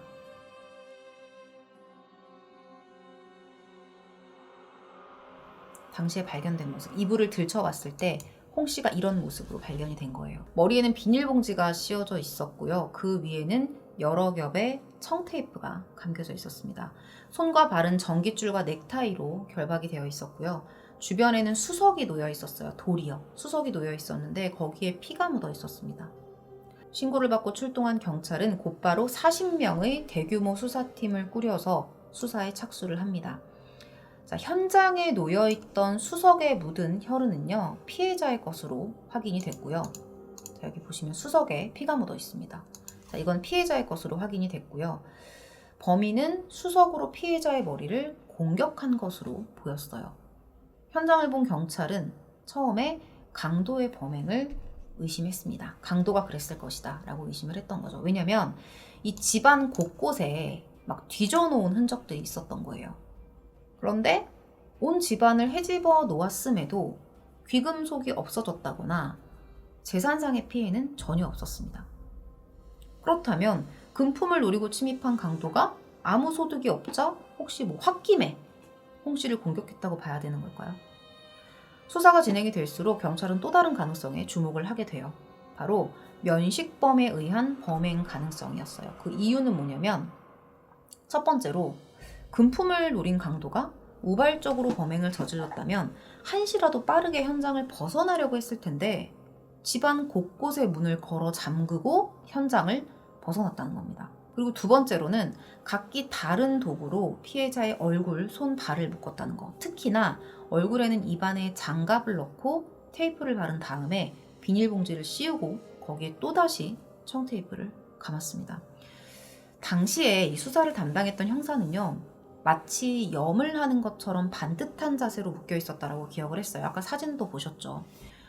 범행 이후에 시신을 묶었다고 판단했던 경찰은요, 범인이 꽤 오랜 시간 동안 이 현장에 머무르면서 뒷수습을 했다고 봤죠. 이런 걸 보면 범인이 이 피해자가 이 집에서 혼자 지내고 있고 내가 지금 여유 있게 이런 짓을 해도 이 집에 올 사람이 아무도 없어. 이걸 알고 있는 사람일 가능성이 높아요. 홍 씨의 사정을 잘 알고 있는 면식범일 수 있다는 거죠. 충분히. 침입이 아니라 방문을 했다가 어떤 이유로 범행을 저지르고 오랜 시간 동안 머무르면서 집 안에 있는 물건만 가지고 뒷수습을 했다는 것이 당시 경찰의 추측이었습니다. 자, 범행에 사용되었었던 수석, 이거는 남편이 모으던 거라고 해요. 그리고 입안에 있었던 장갑은 홍 씨의 것이고요. 그리고 청테이프는 피해자 아들 방에서 가져다 쓴 거거든요. 근데 이거를 쓰고 다시 제자리에 갖다 놔요. 여유가 있죠. 그리고 이렇게 여유 있게 현장에 오래 머물렀다는 건 범인의 흔적이 어딘가에 남아있을 확률도 높다는 거예요. 당시가 1999년이었기 때문에 DNA 검사는 활성화되지 않은 시기였지만 지문과 혈흔 감식 기술은 많이 발전한 상태였거든요. 근데 문제는 현장에서 아무것도 발견이 되지 않는 거예요. 피해자를 중심으로 해서 주변 인물들에 대한 수사도 진행이 됐는데 원한 관계도 없어서 너무 착하게 살던 분이었어, 이분이. 그래서 아니 이 사람이 도대체 왜 죽은 거야? 형사들도 굉장히 답답했다고 합니다. 이렇게 증거, 정황, 실마리 그 어떤 것도 잡히지 않고 범인이 피해자와 면식관계일 수도 있다라는 추정만 남긴 채 이 수사는 그냥 미제로 종결이 되고요. 지난 2014년 12월 19일을 끝으로 공소시효까지 만료가 되면서 이제 그냥 미제로 남아버리게 된 거죠. 2000년 이전에 벌어진 사건이었기 때문에 태완이법도 적용받지 못했습니다. 이 집안에서 홍 씨 이외에 다른 사람의 지문이 있기는 있었어요. 근데 다 가족들 거였고요. 혈흔은 모두 피해자 홍 씨의 것이었습니다. 이렇게 흔적을 하나도 안 남긴 걸 보면 굉장히 계획적인 범행으로 보이는데, 또 계획적이라고 하기에는 현장에 올 때 범행 도구 등은 전혀 들고 오지 않았다는 게 좀 이상해요. 광주 대행동 사건이랑 비슷하죠. 앞서 말씀드린 것처럼 집안에 있는 수석으로 피해자를 공격했고, 오로지 집안에 있는 물건만을 가지고 시신을 결박을 했잖아요. 범행에 사용된 일체의 도구는 모두 집안에 있던 것이었습니다. 자, 그러면 우발적인 범행일까요? 또 이렇게 보기에는 앞서 말한 사실과 충돌되는 부분이 있어요. 집에 흔적이 하나도 없었던 거. 발견된 시신의 모습이 비슷하고 미제로 남았다는 점에서 이 사건은 2008년에 발생한 부산 청테이프 사건과도 굉장히 닮아 보였습니다. 유가족들이 다시 용기를 낼 수 있었던 것도 이 부산 사건 때문이었어요.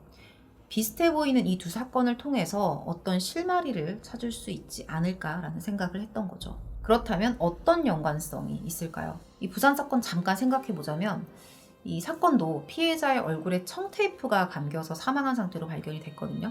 부산 사건 당시 이 부검인은요, 피해자가 사망 이후에 얼굴에 청테이프가 감긴 것으로 판단을 했는데요. 살아있을 때 질식이 됐다면 발버둥을 쳤을 거 아니에요. 그러다 보면 발목이나 이 손목에 상처 같은 게 남아있어야 되는데 손발목이 깨끗했던 거예요. 범인은 이미 피해자가 사망했는데 청테이프로 현장을 꾸미고 강도가 든 것처럼 어지럽혀 놓았던 그런 사건이었습니다. 근데 무엇보다 부산 사건이 미제로 남았던 결정적인 이유는 이 시신 밑에 깔려 있었던 전기장판 때문이었죠.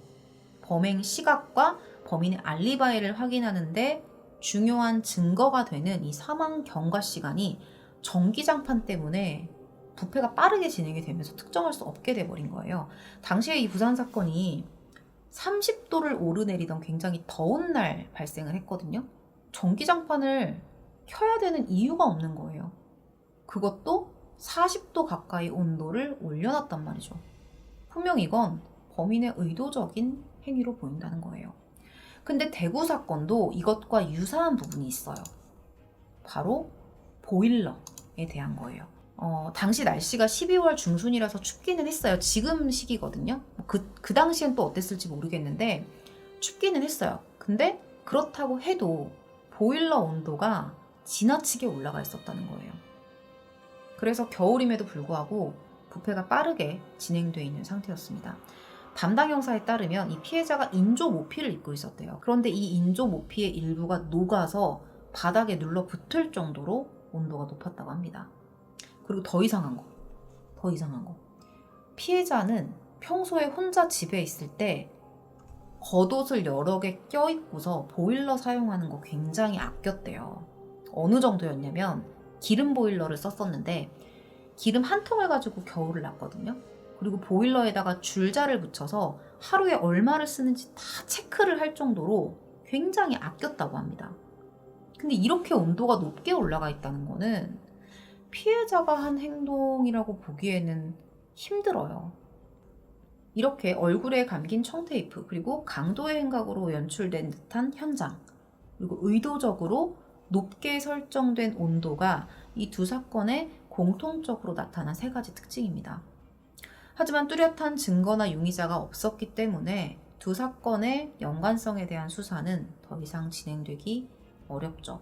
그냥 제 생각으로는 이게 사건의 어떤 범인이 같은 범인이 이런 짓을 했다기보다는 이 대구 사건이 먼저 벌어졌잖아요. 그래서 그냥 모방범죄를 했을 것 같다는 생각이 들어요. 강도 사건인 것처럼 꾸미고 그 다음에 온도를 올려서 사망 추정 시간을 좀 알기 힘들게 만들고, 그런 방법을 범인이 습득을 하고 사용을 했던 게 아닐까, 그런 생각이 조금 더 저는 많이 듭니다. 그런데 이 대구 사건 현장에서 비록 범인에 대한 직접 증거는 발견되지 않았지만 이 집에 누군가가 다녀갔다고 유추할 수 있는 정황 증거는 있었어요. 현장을 처음 발견한 게 여동생 부부였잖아요. 근데 이 여동생 부부가 부엌을 살펴봤는데 거기에 이 배추 말고도 다른 게 있었어요. 설거지통 안에 커피잔이 있었는데 이게 안타까운 건 물에 담겨져 있어가지고 지문을 검출할 수가 없었어요. 근데 커피 뭐 이거 크림 용기 뚜껑 이런 게 다 열려 있었거든요. 근데 이런 걸 감안해 보면 범인이 피해자와 커피를 나눠 마셨다는 사실까지도 유추를 해볼 수 있겠죠. 만약에 커피를 마신 사람이 범인이라고 가정을 한다면. 꼭 커피를 마신 사람이 범인이라고 볼 수는 없어요. 그 이후에 왔을 수도 있으니까요. 그날 피해자 홍 씨는 홀로 김장 준비를 하고 있었습니다. 사건 현장에 이렇게 보시는 것처럼 미처 정리하지 못한 배추들이 곳곳에 있는데 이때 범인이 갑작스럽게 집을 방문한 것처럼 보였어요. 정리가 되지 않았잖아요. 그리고 앞서 설명했듯이 이 집은 안방이 2층에 있어요. 이럴 경우에 누군가가 초인종을 누르게 되면 2층 창문을 통해서 대문을 내려다볼 수가 있거든요. 때문에 유가족들은 범인이 분명히 아는 사람일 것이라고 추측을 하고 있습니다. 그날 홍 씨와 커피를 나눠 마셨던 사람이 범인일까요?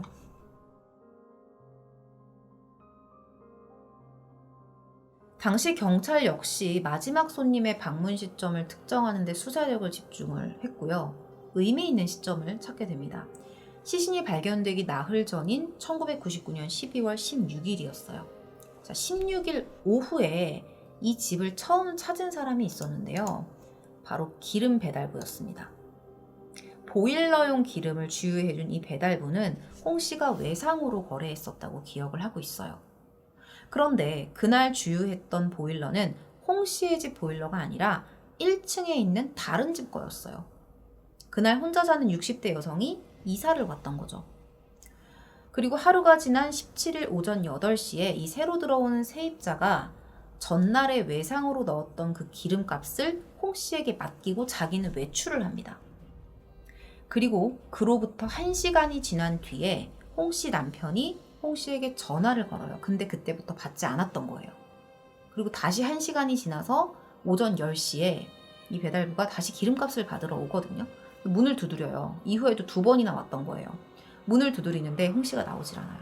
결국 이 기름 배달부는 홍 씨를 만나지 못합니다. 경찰도 아마 이 시점에 홍 씨의 신변에 문제가 생겼을 거라고 생각을 해요. 근데 진짜 이상한 건 그날 오후 12시 30분경에 홍 씨를 만났다는 사람이 있었던 거예요. 누구였냐면 부동산 업자랑 전셋집을 보러 왔던 여자 손님이었습니다. 그리고 오후 1시 이후에 배달부가 기름값을 또 받으러 와요. 근데 이때도 만나지 못해요. 경찰은 부동산 업자와 그 여자 손님에게서도 특별한 혐의점을 찾지 못합니다. 피해자 사망 시각을 17일 오후로 특정하는 정도였죠. 자, 사건은 이렇게 미제로 종결이 됐는데요. 유가족들은 지금까지도 한 사람을 강력하게 의심하고 있습니다. 바로 피해자의 중학교 동창인 보험 설계사 여성 A씨였어요. 홍 씨가 발견됐을 당시에 이 사진에 보시면 소파 위에 종이가 보이시죠? 이게 뭐냐면 보험 가입 증서예요. 이게 놓여 있었거든요. 근데 이게 이 A씨를 통해서 가입한 보험이었습니다. 친구를 통해서 가입한 거예요. 그리고 통화 분석을 했을 때도 홍 씨하고 마지막으로 통화한 사람이 그 친구 A씨였습니다. 유가족들은 이것을 근거로 A씨를 유력한 범인으로 의심하고 있었어요. 미제로 남긴 했지만 당시에 이 수사가 상당히 촘촘하게 이루어졌었습니다. 경찰 역시 A씨에 대한 수사를 진행을 했었죠. 사건이 발생하기 얼마 전에 홍 씨는 A씨를 통해서 교통상해 보험을 가입을 했었어요. 그리고 A씨가 경찰에 진술한 보험 가입 날짜는 사망 추정일 2, 3일 전이었습니다. 그리고 17일 아침에 홍 씨가 A씨와 3분 47초 동안 통화를 해요. 근데 이 통화한 시점이 언제였냐면 세입자가 기름값을 맡기고 외출했던 그 이후에 3분 47초 동안 친구와 통화를 했던 거예요. 이게 홍 씨의 마지막 통화 기록이었습니다. 그리고 또 한 가지 확인된 내용이 있어요. 뭐냐면 사건이 발생되기 며칠 전에도 피해자 집 근처에 A씨가 왔었다는 거예요. 근데 A씨는 절대 나는 간 적 없다. 막 부인을 해요. 이거 왜 이렇게 부인을 했을까? 근데 자기는 절대 가지 않았다고 부인을 합니다. 집중적으로 수사를 받았지만 또 다른 혐의점은 찾지 못합니다. 그렇게 그녀는 용의선상에서 제외가 됐죠. 수사했을 때도 A씨는 용의자 신분은 아니었고요. 참고인 신분이었습니다. 그럼에도 유가족들은 이렇게 말해요. A씨랑 엄마가 보험을 해약하는 문제로 실랑이를 벌이다가 사건이 벌어졌을 거다. 그리고 이 A씨가 파독 간호사 출신이었대요. 그래서 시신을 다룬 경험이 있을 거다. 이런 이유를 들면서 지금도 의심을 거두지 못하고 있었습니다. 이 홍씨의 딸은 지금 40대의 나이가 됐는데요. 이런 의문점을 가지고서 A씨와 만나려고 시도를 했는데요. 끝내 만나지 못합니다. 그리고 이 보험 증서도 사실은 이 A씨가 며칠 전에 집 인근의 식당에 맡기고 갔던 걸 홍씨가 찾아갔다는 것이 확인이 되기도 했어요. 자, 한 가지 더 의미 있는 연결점이 있어요. 자, 뭐냐면 홍씨가 사망한 것으로 추정되던 그날에 어떤 사건이 또 벌어져요. 어떤 사건이었냐면 이 사건 발생 추정일이 12월 17일이었잖아요. 근데 그날 오전 8시에 새로 들어온 아랫집 세입자가 기름값을 홍씨에게 맡기고 외출을 했다고 아까 말씀을 드렸었어요. 그리고 그날 밤 11시에 귀가를 했는데 그 사이에 집안에 도둑이 들었던 거예요. 도난품은 목걸이 반지였고요. 같은 날 한 건물에서 이 두 가지 사건이 벌어졌던 겁니다.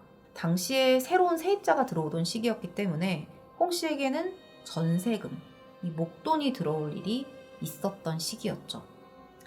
이 둘 사이의 연관성도 없다고 보기는 힘들어요. 완전히 다른 날 벌어진 거면 모르지만 딱 그 시기에 같이 벌어진 사건이잖아요. 그렇기 때문에 연관이 없다고 보기는 힘들 것 같습니다. 미제로 남은 과거의 사건, 전문가들은 현재의 수사기법과 프로파일링을 통해서 사건을 전면 재검토해 볼 필요가 있다고 말을 해요. 남은 자료를 다시 분석한 사건의 모습은 당시 경찰이 추측했던 것과는 매우 다르다는 겁니다. 당시의 경찰은요, 범인이 수석으로 머리를 가격해서 사망에 이르게 한 다음에 청테이프와 줄로 시신을 염하듯이 포박했다라고 봤어요. 그런데 전문가들은 이 포박당했던 손과 발에 결박 자국이 남아있는 것으로 봤을 때 살아있을 때 묶였을 확률이 높다고 판단을 합니다. 자, 범인은 피해자 입에 장갑을 넣고 테이프를 감았는데 이 목적이 입막음이 주 목적일 때 나타나는 특징이라는 거죠. 그래서 청테이프 역시 살아있을 때 붙여진 것으로 봤습니다. 이 전문가들은 당시에 제대로 된 법의학적 소견이 경찰에 전달되지 않았기 때문에 범행의 순서나 사건의 성격이 완전히 다르게 판단되었다는 점을 안타까워했어요. 당시의 사인으로 머리 부상이 언급됐었죠. 피해자와 면식관계에 있는 범인이 대화 도중에 우발적으로 돌로 내리쳐서 범행을 저질렀다. 이렇게 판단을 했었어요. 면식범이 우발적으로 범행을 했는데 죄책감 때문에 염을 하듯이 반듯하게 묶어서 뒤처리를 했다고 봤던 겁니다. 그런데 현재 전문가들은 오히려 이 사건은 강도에 의한 계획범죄의 특징이 보인다고 말을 해요. 그래서 지금에 와서 이 전문가들이 다시 추정을 했거든요. 사건의 순서를 다시 추정을 했는데 순서는 다음과 같습니다. 자, 처음에 손이 앞으로 결박이 돼 있잖아요. 앞으로 결박이 돼 있었거든요. 근데 이런 상태는 강도 사건에서 피해자의 움직임을 통제하면서도 뭔가 피해자와의 소통이 필요한 경우에 사용된다고 해요. 처음에는 살인의 목적이 없었어. 그렇게 들어왔는데 2층 안방 장롱의 넥타이로 피해자를 결박을 했고 안방에서 금품의 위치나 통장 비밀번호 이런 것들을 알아내려고 했는데 뭔가 자기가 생각했었던 그런 소득이 없었던 거죠. 그러자 범인이 피해자를 데리고 아들 방으로 이동을 하는데 피해자가 저항을 하자 장갑과 테이프를 이용해서 입을 막았고 전깃줄로 다리를 결박했을 것이라고 본 겁니다. 자, 그리고 여기서 법의학자들은 이렇게 말을 해요. 점출혈과 목졸림 자국을 바탕으로 스카프나 끈을 이용한 경부 압박 질식이 진행이 됐다. 이렇게 판단을 합니다. 1999년 당시에는 빠져 있었던 연결고리죠. 그리고 나서 사망한 피해자 얼굴에 비닐봉투를 씌웠다는 게 이 전문가들의 판단입니다.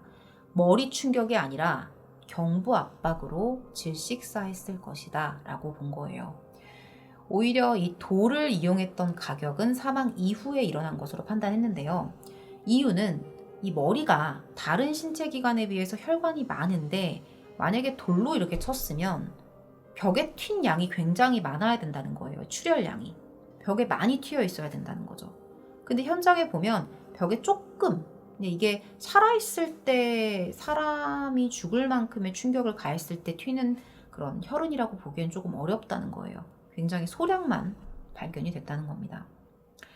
이렇게 사건을 재조립한 결과 범인은 이 집안 사정에 능통한 면식범에 의한 계획적인 강도살인 사건이었습니다. 이 집 구조 자체도 아까 보시면 알겠지만 처음 온 사람이 알기가 쉽지가 않아요. 그쵸? 되게 복잡하잖아요. 전문가들은 사건 현장의 잔인함 그리고 피해자에 대한 동정심이 공존하는 이 현장을 보면서 공범의 가능성을 제기하기도 했어요. 돌로 내리쳐서 확인 사살을 하면서도 사망한 피해자의 얼굴을 마주할 용기가 없어서 마지막에는 봉투를 씌우는 이런 양면성이 보인다는 거죠. 그래서 범인이 여성일 가능성도 생각을 해봐야 한다고 말을 합니다.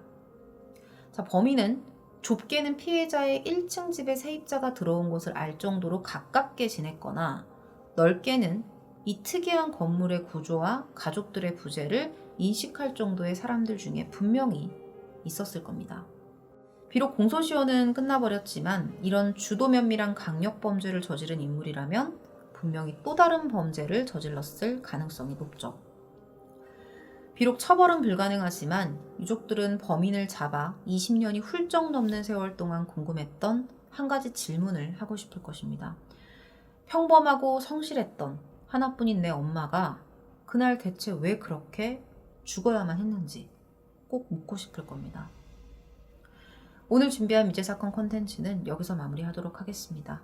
시청 후에 여러분들의 다양한 의견을 댓글을 통해 남겨주시면 감사하겠습니다. 시청해주셔서 감사합니다. 오늘 준비한 사건은 1964년에 국내에서 발생한 사건입니다. 1964년 인천 부평 인근의 산골에서 한 남자가 눈을 가린 채 포승줄에 묶여 있었어요. 그 앞엔 총을 든 군인들이 말없이 이 남자를 응시하고 있었습니다. 사실 그날은 총사령을 받은 군인의 사형 집행일이었어요. 이 남자는 일가족을 상대로 끔찍한 범행을 저지른 흉악범이었습니다. 곧 남자를 향한 방아쇠가 당겨졌어요. 그렇게 남자는 죽음을 맞이합니다. 이렇게 끔찍한 사건의 범인이 사형당하고 난 뒤에 언론은 연일 간부와 사병 간의 갈등이 빚은 참극이 비극으로 끝났다고 보도하기 시작합니다. 하지만 사건의 실상은 알려진 것과 달랐어요. 이 사건에서 드러나는 반전이 있는데 저도 여기서 큰 충격을 받았습니다. 이들 사이에 어떤 일이 있었던 건지 지금부터 사건 내용을 전해드리도록 하겠습니다.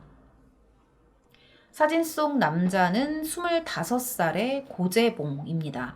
당시에 강원도 인제에 위치한 육군부대 소속의 상병이었어요. 1961년에 군에 입대하고 복무 중이었죠. 오늘 사건의 발단은 1962년 12월 29일에 벌어집니다. 이 고재봉이 이웃대대의 대대장인 박병희 중령의 관사에 침입을 해서 도둑질을 한 거예요. 관사에 침입해서 뭘 훔쳤을까요? 부엌에서 생선을 훔쳤습니다. 그런데 이 생선을 가지고 나오다가 식모한테 발각이 돼요. 그리고 그대로 주랭랑을 쳤죠. 그리고 식모는 박병희 중령에게 이 사실을 알립니다. 처음에 박중령은 그냥 이해하고 넘어가려고 했다고 해요. 에이, 뭐 혈기 넘치는 나이에 뭐 술 한잔 먹고 싶어서 명태 한 마리 훔쳤겠지. 이런 식으로 그냥 넘어가려고 했던 거죠. 근데 다음날 박중령이 뭔가 이상하다는 걸 눈치채요. 출근을 하려고 하는데 군화랑 구두가 없어진 거예요. 그것뿐만이 아니라 이웃집에 살고 있었던 교사도 옷가지가 없어지는 절도 피해를 당했던 겁니다.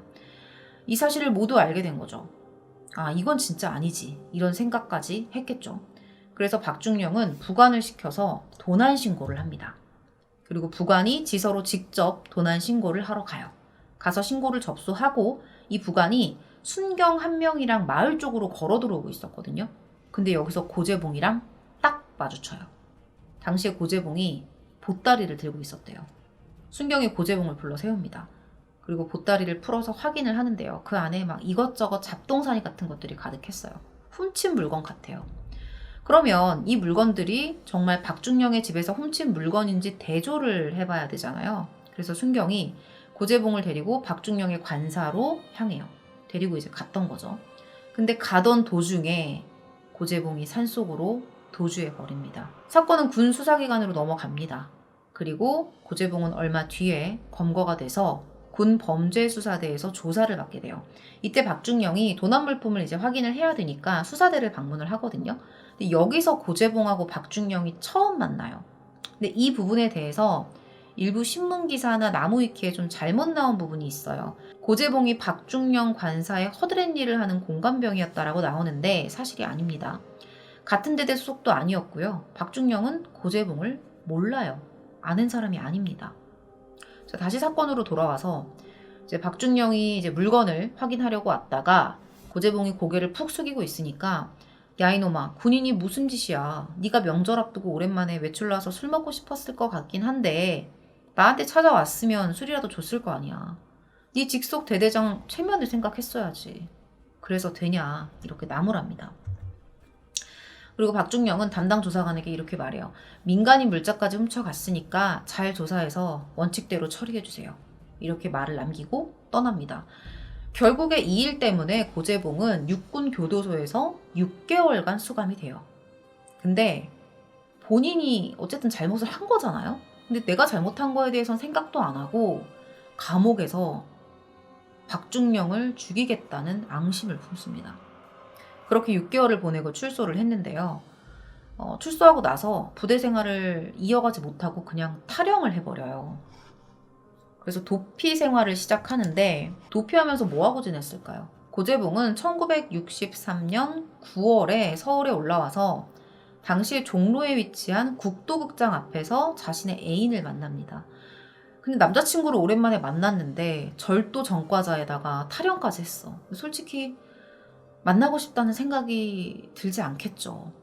그래서 여자친구가 결국 고재봉에게 이별을 통보합니다. 우리 그냥 여기까지 만나자. 그냥 그런 거죠. 그랬더니 여기서 또 고재봉이 이게 다 박중영 때문이야. 그놈이 내 인생을 망쳐놔가지고 내가 여자친구한테까지 차였잖아. 막 이런 생각을 하면서 복수하고 싶었던 그 욕망을 이제는 막 구체적으로 계획하고 실제 행동으로 하나씩 옮기기 시작합니다.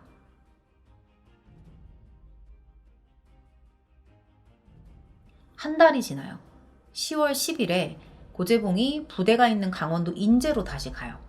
그리고 거기서 박중영의 관사 근처를 배회하면서 박중영이 아직 관사에 산다는 걸 확인을 하고 언제 복수를 할까 기회를 엿보고 있었어요. 이미 범행 도구까지 다 준비가 된 상태였습니다. 범행 일주일 전에 민가에 들어가서 도끼, 식칼 이런 것들을 훔친 거예요. 근데 이게 불심 검문이 있을 수 있으니까 관사 뒤편에 있는 야산에다 숨겨놨대요. 자, 10월 12일부터 일주일간 고재봉은 매일 밤마다 관사의 문고리까지 잡았다가 차마 범행을 하지 못하고 뒤돌아서기를 반복해요.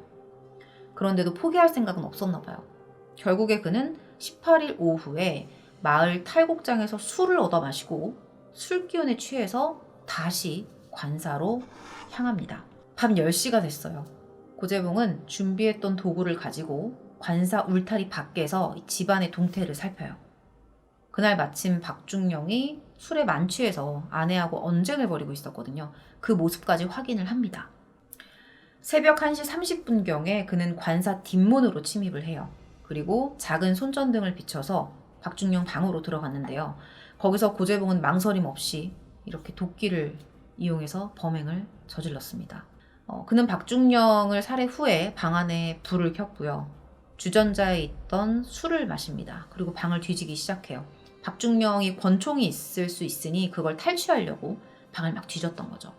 근데 그때 옆방에서 자고 있었던 부인이 뭔가 소리를 듣고 깬 것 같아요. 그래서 잠에서 깨어나서 남편의 방문을 엽니다. 근데 그 앞에 어떤 장면이 펼쳐져 있었겠어요. 너무 놀랐겠죠. 고재봉은 들어오는 아내에게까지 도끼를 휘두릅니다. 근데 이때 아내가 비명을 질렀을 거 아니에요. 근데 그 소리에 아이들까지 깬 거예요.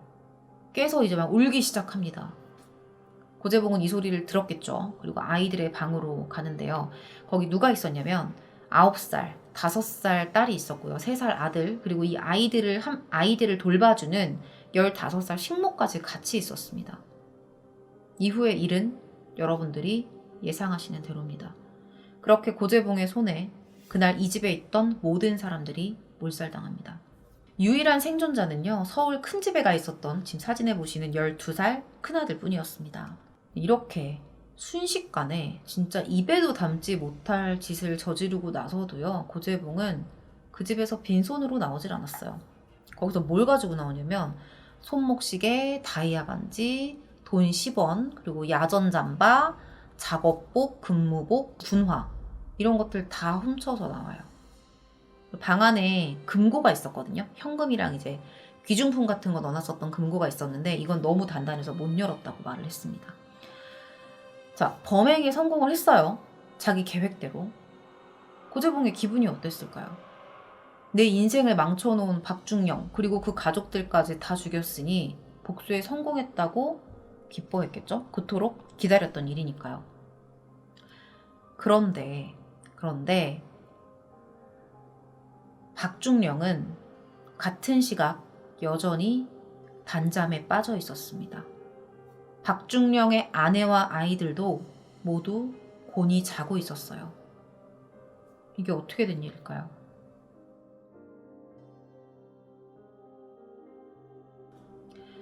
살해된 가족은요, 박중영의 가족이 아니었습니다. 이미 사건이 발생하기 얼마 전에 박중영이 다른 곳으로 전출이 돼서 가족들하고 이 관사를 떠난 상태였던 거예요. 그럼 이 집에 있었던 사람들은 누구였죠? 그곳에는 새로 부임한 이중령의 가족들이 살고 있었습니다. 다시 말해서 박중령이 아닌 이중령의 가족을 몰살시켰던 거예요. 자, 고재봉은 물건을 챙겨서 관사를 나왔고요. 도주하기 시작해요. 이때까지만 해도 난 성공했어. 자신의 복수가 성공했다고 생각을 했겠죠. 자, 40m쯤 떨어진 다리 아래에다가 자신이 훔친 물건들, 옷, 구두 한 켤레 이런 것들을 묻어두고요. 강원도 홍천의 산중까지 걸어 들어갑니다. 거기서 범행 당시에 입었던 그 피해 젖은 작업복 바지 그리고 이중령의 소지품을 땅에다 묻어요. 그리고 계속해서 쉬지 않고 도망칩니다. 그러다가 19일 새벽 3시 30분쯤에 불심 검문을 받게 되거든요. 그런데 이들이 고재봉이 갖고 있었던 시계랑 다이아 반지 그리고 현금 580원을 탈취하고 그대로 돌려보내요. 그냥 보냅니다. 그냥 가게 해줍니다. 범인에게 돈 받고 보내준 거예요. 덕분에 고재봉은요, 다음날 오전에 버스를 타고 서울 마장동에 있는 사촌형 집으로 향해요. 여기서 3일 정도를 묵고 금호동에 또 사촌형이 있어서 금호동으로 가서 사촌형 집에서 또 숨어 지냅니다. 그런데 이때 이제 신문을 본 거예요. 이때 신문을 보고서 자신이 죽인 사람이 박중영이 아니라는 걸 알게 되죠. 그리고 내가 진짜 이중용 가족을 죽인 건가? 이거를 확인해 보겠다고 다시 사건 현장으로 가요. 다시 인제로 향합니다. 그곳에서 박중영이 다른 사단으로 전출되었다는 사실을 확인을 했죠. 와, 근데 너무 소름 끼치는 게 자기 나름대로 계획을 제대로 실행을 못한 거잖아요. 그 고재봉의 입장에서는. 그래서 다시 계획을 해요. 박중영을 죽이기로. 자기 목표는 이중령이 아니었으니까요. 박중영에게 다시 가기로 합니다. 자, 그는 산에서 하룻밤을 보낸 다음에 다시 서울로 돌아와서 동대문 시장에서 과도 3개를 구입해요. 한편 초유의 군 일가족 살해 사건의 군경 합동수사대가 꾸려졌고요. 사건 발생 일주일 만에 고재봉을 진범으로 특정했고 사진과 함께 전국에 긴급 지명 수배령이 내려집니다. 고재봉 체포에 현상금 3만 원까지 내걸었어요. 참고로 현상금이 3만 원이에요. 근데 참고로 당시에 대학 등록금이 8,000원에서 9,000원이었습니다. 고재봉은 버스와 도보로 시흥, 안양, 수원을 거쳐서 평택시 서정리까지 쉬지 않고 이동을 합니다. 대부분 잠은 산에서 잤거든요. 그러면서 추적을 피했던 거예요. 서정리의 비행장 부근에 모래밭이 있대요. 근데 거기다 토구를 파서 민가에서 밥을 훔쳐 먹으면서 16일 동안 숨어 지냈다고 합니다. 이렇게 지내다가 고재봉이 거처를 옮기기로 결정을 하는데요. 그래서 자전거를 훔친 다음에 서울로 향해요. 당시 수중에 돈은 없었습니다. 박중영이 있는 철원까지 가려면 돈이 필요한데 돈이 없으니까 이제 사촌 동생을 찾아간 거예요. 종로 5가에서 행상을 하고 있는 사촌 동생을 찾아갑니다. 근데 거기서 동생을 못 만났고요.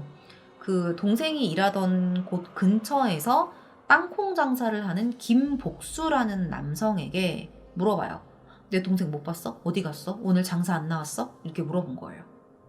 당시에 이 김복수 씨는요, 고재봉 사촌 동생이랑 한 집에서 살고 있었어요. 그래서 한 달 전에 고재봉이 이 집에 왔던 적이 있었대요. 그래서 서로 얼굴을 한 번씩 본 사이였습니다. 근데 이 김복수 씨가 고재봉을 보고 정신이 아찔했대요. 왜냐면 얼마 전에 자신이 고재봉을 안다는 이유로 동대문 경찰서에서 조사를 받았던 거죠. 이미 수배의 사실까지 다 알고 있었습니다. 그럼 이 사람이 무슨 짓을 했는지까지 알고 있었겠죠. 자, 김복수 씨는 이렇게 말해요. 동생이 항상 리어카 맡겨두는 그 리어카 보관소가 있는데 거기 한번 가보세요. 이렇게 말을 한 거예요. 그래서 고재봉이 자전거를 타고 리어카 보관소로 가요. 그런데 김 씨는 장사를 하고 있었을 거 아니에요. 근데 그 장사하던 물건까지 다 팽개치고 고재봉의 뒤를 밟기 시작하는 거예요. 그래서 고재봉이 리어카 보관소에 들렸다가 나오는 거를 봤거든요. 그리고는 이제 이 김복수 씨가 리어카 보관소 직원한테 112에 신고 좀 해달라고 부탁을 합니다. 근데 왜 그런지 모르겠는데 이 직원이 신고를 안 해요. 김 씨는 계속 고재봉을 쫓아가요. 지금 같았으면 그냥 전화기로 신고를 하면 되는데 그때는 누가 해주지 않으면 할 수가 없는 거예요. 난 이 사람을 쫓아가야 되니까. 주변에 장사꾼들이 한 7명, 8명 있었는데 고재봉 같이 잡자, 신고 좀 해줘. 근데 이런 걸 다 거절당하는 거예요. 그래서 결국에 이제 양말 행상을 하는 김성 씨가 있었거든요. 26세 김성 씨. 그분한테 112 신고를 부탁해요. 그리고서는 고재봉의 뒤를 계속 따라갑니다. 자, 김성 씨는 신고를 했어요. 그리고 경찰이 청계천 쪽을 즉시 통제하죠. 곧 김복수 씨는 동대문 시장 남문 입구에 있었던 경찰을 발견했고요. 고재봉의 위치를 알려줍니다. 여기 있어요. 이렇게 알려준 거죠. 자, 이렇게 사건 발생 25일 만에 고재봉이 마침내 체포됩니다. 당시에 이제 고재봉이 탈영병 신분이었잖아요. 군 수사대로 연행돼서 조사를 받게 되거든요. 근데 반성하는 기색은 전혀 없었어요. 그 공판을 하는데 첫 공판에서 그 이중령을 도끼로 이렇게 내려치는 순간을 진술을 하는데 그때 방청석에 고재봉 누나가 있었대요. 근데 그 모습을 보고 이제 울음을 터뜨린 거예요. 그때 방송 카메라가 딱 고재봉 얼굴을 딱 잡았거든요. 그랬더니 고재봉이 벌떡 일어나면서 이 새끼 죽고 싶냐? 나는 기왕에 죽을 몸이지만 내 친척들까지 괴롭히지 말아라. 내가 도망가지 못해서 이러고 있는 게 아니다. 죄의 대가를 받으려고 여기 앉아있을 뿐이다. 그러면서 굉장히 흥분한 상태로 막 화를 내면서 소리를 쳤다고 합니다. 1963년 12월 19일 육군 보통군법회의는 고재봉에게 사형을 선고합니다. 고재봉은 항소를 포기했고요. 이듬해 1964년 3월 10일 인천 부평 근교의 산골짜기에서 총살형에 처해집니다. 그러니까 오프닝에서 나왔던 그 장면이에요. 자, 가해자에 대한 처벌은 끝났어요. 시간도 많이 흘렀죠. 그런데 지금까지도 이제 계속 남아있는 의문점들이 있거든요. 첫 번째로는 공범 가능성에 대한 부분이에요. 당시에 현장에 굉장히 많은 양의 피가 튀어 있었어요. 그렇다면 고재봉이 물건을 뒤지고 나서 그 뒤진 곳이랑 훔친 물건들이 있잖아요. 그럼 그 훔친 물건들에도 혈흔이 좀 묻어 있어야 되는데 흔적이 거의 없었습니다. 그래서 이것 때문에 혹시 범행을 저지른 사람이 따로 있고 물건을 훔친 사람이 따로 있는 게 아닐까? 공범이 있었던 게 아닐까? 이제 이런 가능성이 제기가 됐던 거죠. 자, 두 번째로는요. 정말로 범행 대상이 박중령 가족이 아니라는 걸 몰랐을까? 실제 목적은 금품이 아니었을까? 하는 부분입니다. 전문가들은요. 일가족을 상대로 이런 범행을 저지를 정도의 강한 원한을 가지고 있었음에도 대상을 착각했다는 고재봉의 진술이 의심스럽다라고 말을 해요. 범행 대상이 박중령이 아니라는 걸 알 수 있는 기회가 이미 여러 번 있었잖아요. 몇 번 왔다 갔다 했으니까. 계속 배회를 하면서 집 안팎을 살폈는데 얼굴을 구분하지 못했다? 조금 납득하기 어렵다는 겁니다. 일면식도 없는 사이여서 얼굴을 기억하지 못했던 걸까요? 그런데 이 참극을 피했던 이 사진 속에 보이시는 인물이 박중령인데요. 이 참극을 피했었던 박중령은요. 언론과의 인터뷰에서 고재봉은 나의 얼굴을 똑똑히 알 거다. 그 사람 말대로 범행 일주일 전부터 관사주의를 배회하면서 동정을 살폈다면 그 집에 이중령이 살고 있다는 걸 알았을 것이다, 분명히. 그리고 내가 살 때는 집 앞에다가 내 문패를 똑똑히 붙여두었다라고 밝힙니다. 때문에 처음부터 금품이 목적이었던 강도살인이 아니었냐라는 의혹이 있었어요. 그런데 이것도 확인할 길은 없기 때문에 그냥 의혹으로 남았죠. 더 슬픈 사실은요, 박중령이 사망한 이중령과 육사 동기생이었고 이전부터 절친한 사이였다는 겁니다. 이중령의 유해가 서울 현충원에 안장될 때 박중령은 서울까지 와서 장례식에 참석했었는데요. 당시 이 사건으로 인한 충격 때문에 결국 군복을 벗었다고 합니다. 허망하게 살해당한 이중령 가족의 사연이 알려지면서 안타까움이 더 커졌습니다. 특히 이중령의 부인이었던 김재옥 씨는요, 한국전쟁에서 공을 세운 국가유공자였습니다. 초등학교 교사였는데요. 전쟁 초기 동랑리 전투에서 열세였던 국군에게 북한군의 동향을 알려주면서 전투를 승리로 이끄는데 결정적인 역할을 했던 사람입니다. 동랑리 전투는 개전 이래 국군이 최초로 거둔 육상전 승리였죠. 이 일로 당시의 소대장이었던 이중령하고 연이 닿아서 결혼까지 올려서 가정을 꾸렸던 겁니다. 김재옥 씨 또한 남편과 함께 현충원에 안장이 됐고요. 그녀가 근무했던 동락초등학교에는 현충탑과 행적비, 김재옥 교사 기념관이 건립됐습니다. 고재봉은 사형집행 당시에 자신이 웃고 있을 때 총을 쏴달라면서 찬송가를 불렀다고 합니다. 극악무도한 범죄를 저지르고도 본인은 천국에 가고 싶었나 봅니다. 하지만 그 이전에 자신이 저지른 죄에 대해서 뉘우치고 가족들에게 사과를 했어야 하지 않을까 하는 생각을 해봅니다. 오늘 준비한 내용은 여기까지입니다. 컨텐츠 시청 후에 여러분들의 의견을 댓글을 통해 자유롭게 남겨주세요. 긴 시간 시청해주셔서 감사합니다. 오늘 준비한 사건은 2021년 3월, 작년이죠. 국내에서 발생한 얼마 안 된 사건입니다.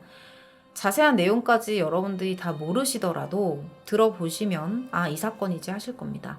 오늘 준비한 내용을 지금부터 전해드리도록 할게요. 2021년 3월 23일 밤 11시가 넘은 늦은 시각이었어요. B씨는 평소에 친하게 지내던 친구 A양과 통화를 하고 있었습니다. A양은 일을 마치고 귀가 중에 친구와 통화를 하고 있었던 거예요. 어느덧 친구 A양이 집에 도착을 합니다. 나 지금 집에 도착했어 하면서 수화기 너머로 친구가 현관 비밀번호를 누르는 소리가 들려와요. B씨는 아무렇지 않게 계속해서 대화를 이어가려고 했는데요. 갑자기 친구가 누구세요? 야, 잠깐 끊어봐. 이렇게 말을 하고 전화를 끊어버려요. 갑작스럽게 이렇게 통화가 종료가 된 건데 B씨는 조금 어리둥절하긴 했지만 별로 대수롭지 않게 생각을 했다고 해요. 왜냐하면 어차피 이틀 후에 B씨의 생일 파티가 예정돼 있었기 때문에 그때 A양도 참석하기로 해서 그때 보면 되지 이렇게 생각을 했던 거죠. 그런데 친구 A양은요, 이틀 후인 25일에 생일 파티에 오지 않습니다. 전화나 문자도 한 통 없었어요. 평소에 알던 내 친구 A는 이렇게 아무 연락 없이 잠적할 사람이 아니었습니다. 뭔가 이상하다는 걸 느꼈죠. 그래서 B씨가 그날 친구들이랑 다 같이 A씨의 집까지 찾아가요. 그리고 초인종을 누릅니다. 그런데 아무리 초인종을 눌러봐도 집 안에서 아무 기척이 없는 거예요. 전화는 걸어도 계속 받지도 않고 굉장히 좀 걱정되는 상황이었어요. 결국에 B씨가 이제 112에 전화를 걸어서 친구가 이틀째 연락이 안 됩니다. 좀 와주세요. 이렇게 실종신고를 접수합니다. 3월 25일 저녁 9시 30분경에 경찰이 A씨가 살고 있는 아파트 앞에 도착을 해요. 그리고 A씨의 집 현관으로 올라갔어요. 문 앞에 도착한 경찰은 초인종을 누르고 노크를 하면서 집안에 누가 있는지 확인을 합니다. 근데 여전히 안에서는 아무런 응답이 없었어요. 결국에는 현장에 출동한 인원의 판단 하에 문을 강제로 개방하기로 해요. 경찰이 집 안으로 조심스럽게 들어갑니다. 이것저것을 살펴봤죠. 근데 여기서 너무나도 참혹스러운 광경을 마주하게 됩니다. 잠시 뒤에 이제 경찰이 밖으로 나갔을 때 B 씨와 친구들이 밖에서 기다리고 있었어요. 근데 경찰이 밖으로 나오니까 제 친구 집 안에 있나요? 이렇게 물어봐요. 근데 경찰 표정이 굉장히 어두웠어요. 아무 대답도 하지 않습니다. 다시 물어봐요. 제 친구 안에 있나요? 이렇게 물어봐요. 그랬더니 경찰은 그냥 좀 내려가 계세요. 이런 말만 했다고 합니다. 그날 경찰이 A양의 집 안에서 발견한 건 여성 3명의 시신이었습니다. 모두 흉기에 의해서 목 부분에 손상을 입은 상태였어요.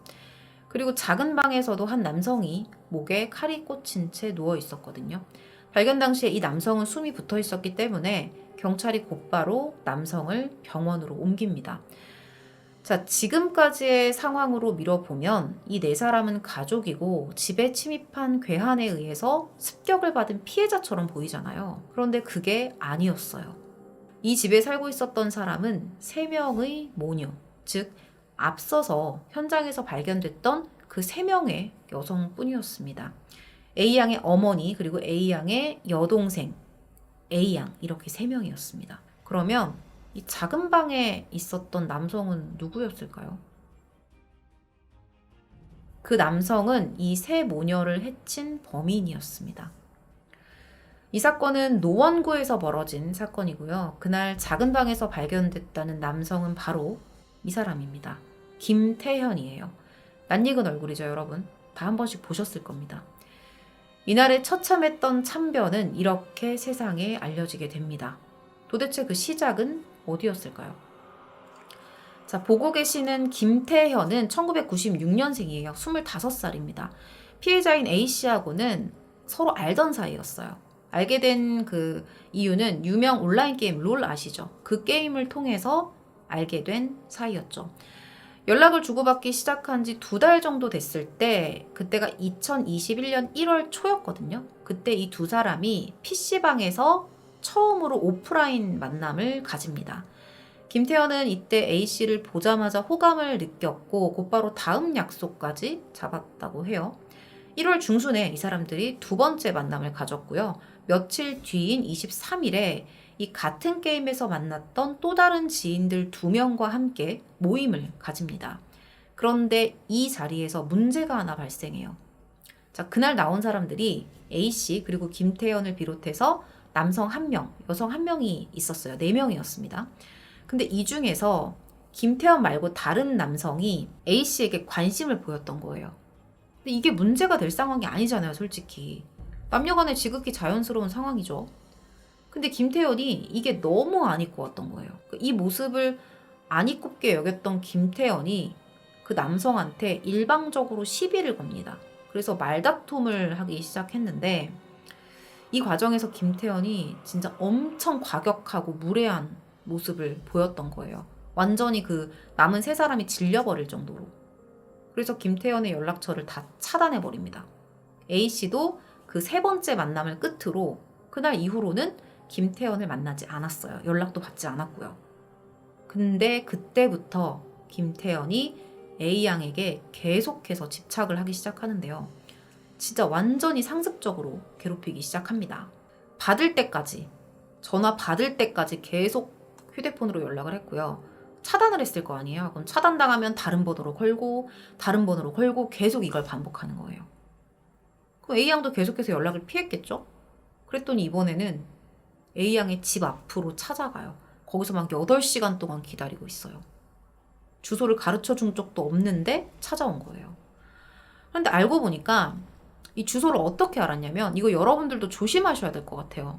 자, A양이 메신저에다가 사진을 하나 올렸는데 거기에 택배 상자가 찍혔던 거예요. 사진 속에서. 근데 그 택배 상자 사진을 확대를 해서 거기서 주소를 알아낸 거예요. 김태현은 A양의 경고를 그냥 가볍게 무시하고 계속해서 그녀를 찾아갑니다. A양이 집에 없을 때도 찾아왔고요. A양의 어머니한테는 아, 저 친구예요. A양 친구예요. 이런 이상한 행동까지 하기 시작했죠. 결국에 A양은 김태현을 피하기 위해서 일부러 집에 올 때도 먼 길을 돌아서 집으로 귀가를 했었고요. 휴대전화 번호까지 바꿉니다. 나름대로 이제 본인이 피하기 위해서 조치를 취했던 거예요. 근데 여기서 또 김태현이 분노를 합니다.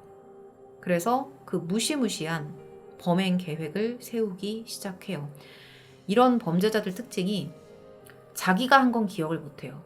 오로지 자기가 기분 나쁜 거에만 초집중, 확대를 합니다. 김태현도 마찬가지였어요. 김태현이 범행 계획을 세우는 데 쓴 시간이 무려 일주일이었습니다. 도구랑 방법을 알아봤던 건 물론이고요. 시간을 정하려고 이 A양에게 몰래 접근해서 동선까지 다 파악을 해요. 사실 이때 김태현이 아이디랑 뭐 연락처 이런 것들이 다 A양에게 차단당한 상태였거든요. 근데 어떻게 피해자에게 접근을 했을까요? 그 게임 있잖아요. 두 사람이 처음 만났었던 그 게임. 여기에다가 아이디를 하나 더 만들어서 채팅을 건 거예요. 다른 사람인 것처럼. 그렇게 김태현은 이런저런 얘기를 하면서 A양의 업무 시간이 언젠지를 알아냈고요. 대략적으로 내가 몇 시에 실행을 하면 되겠다. 이렇게 계획을 세운 거예요. 가족들하고 같이 살고 있었다는 거는 이제 이 김태현한테 전혀 문제가 될 게 아니었습니다. 여차하면 거기 있는 사람들까지 그냥 다 끝내버릴 생각이 있었던 거죠.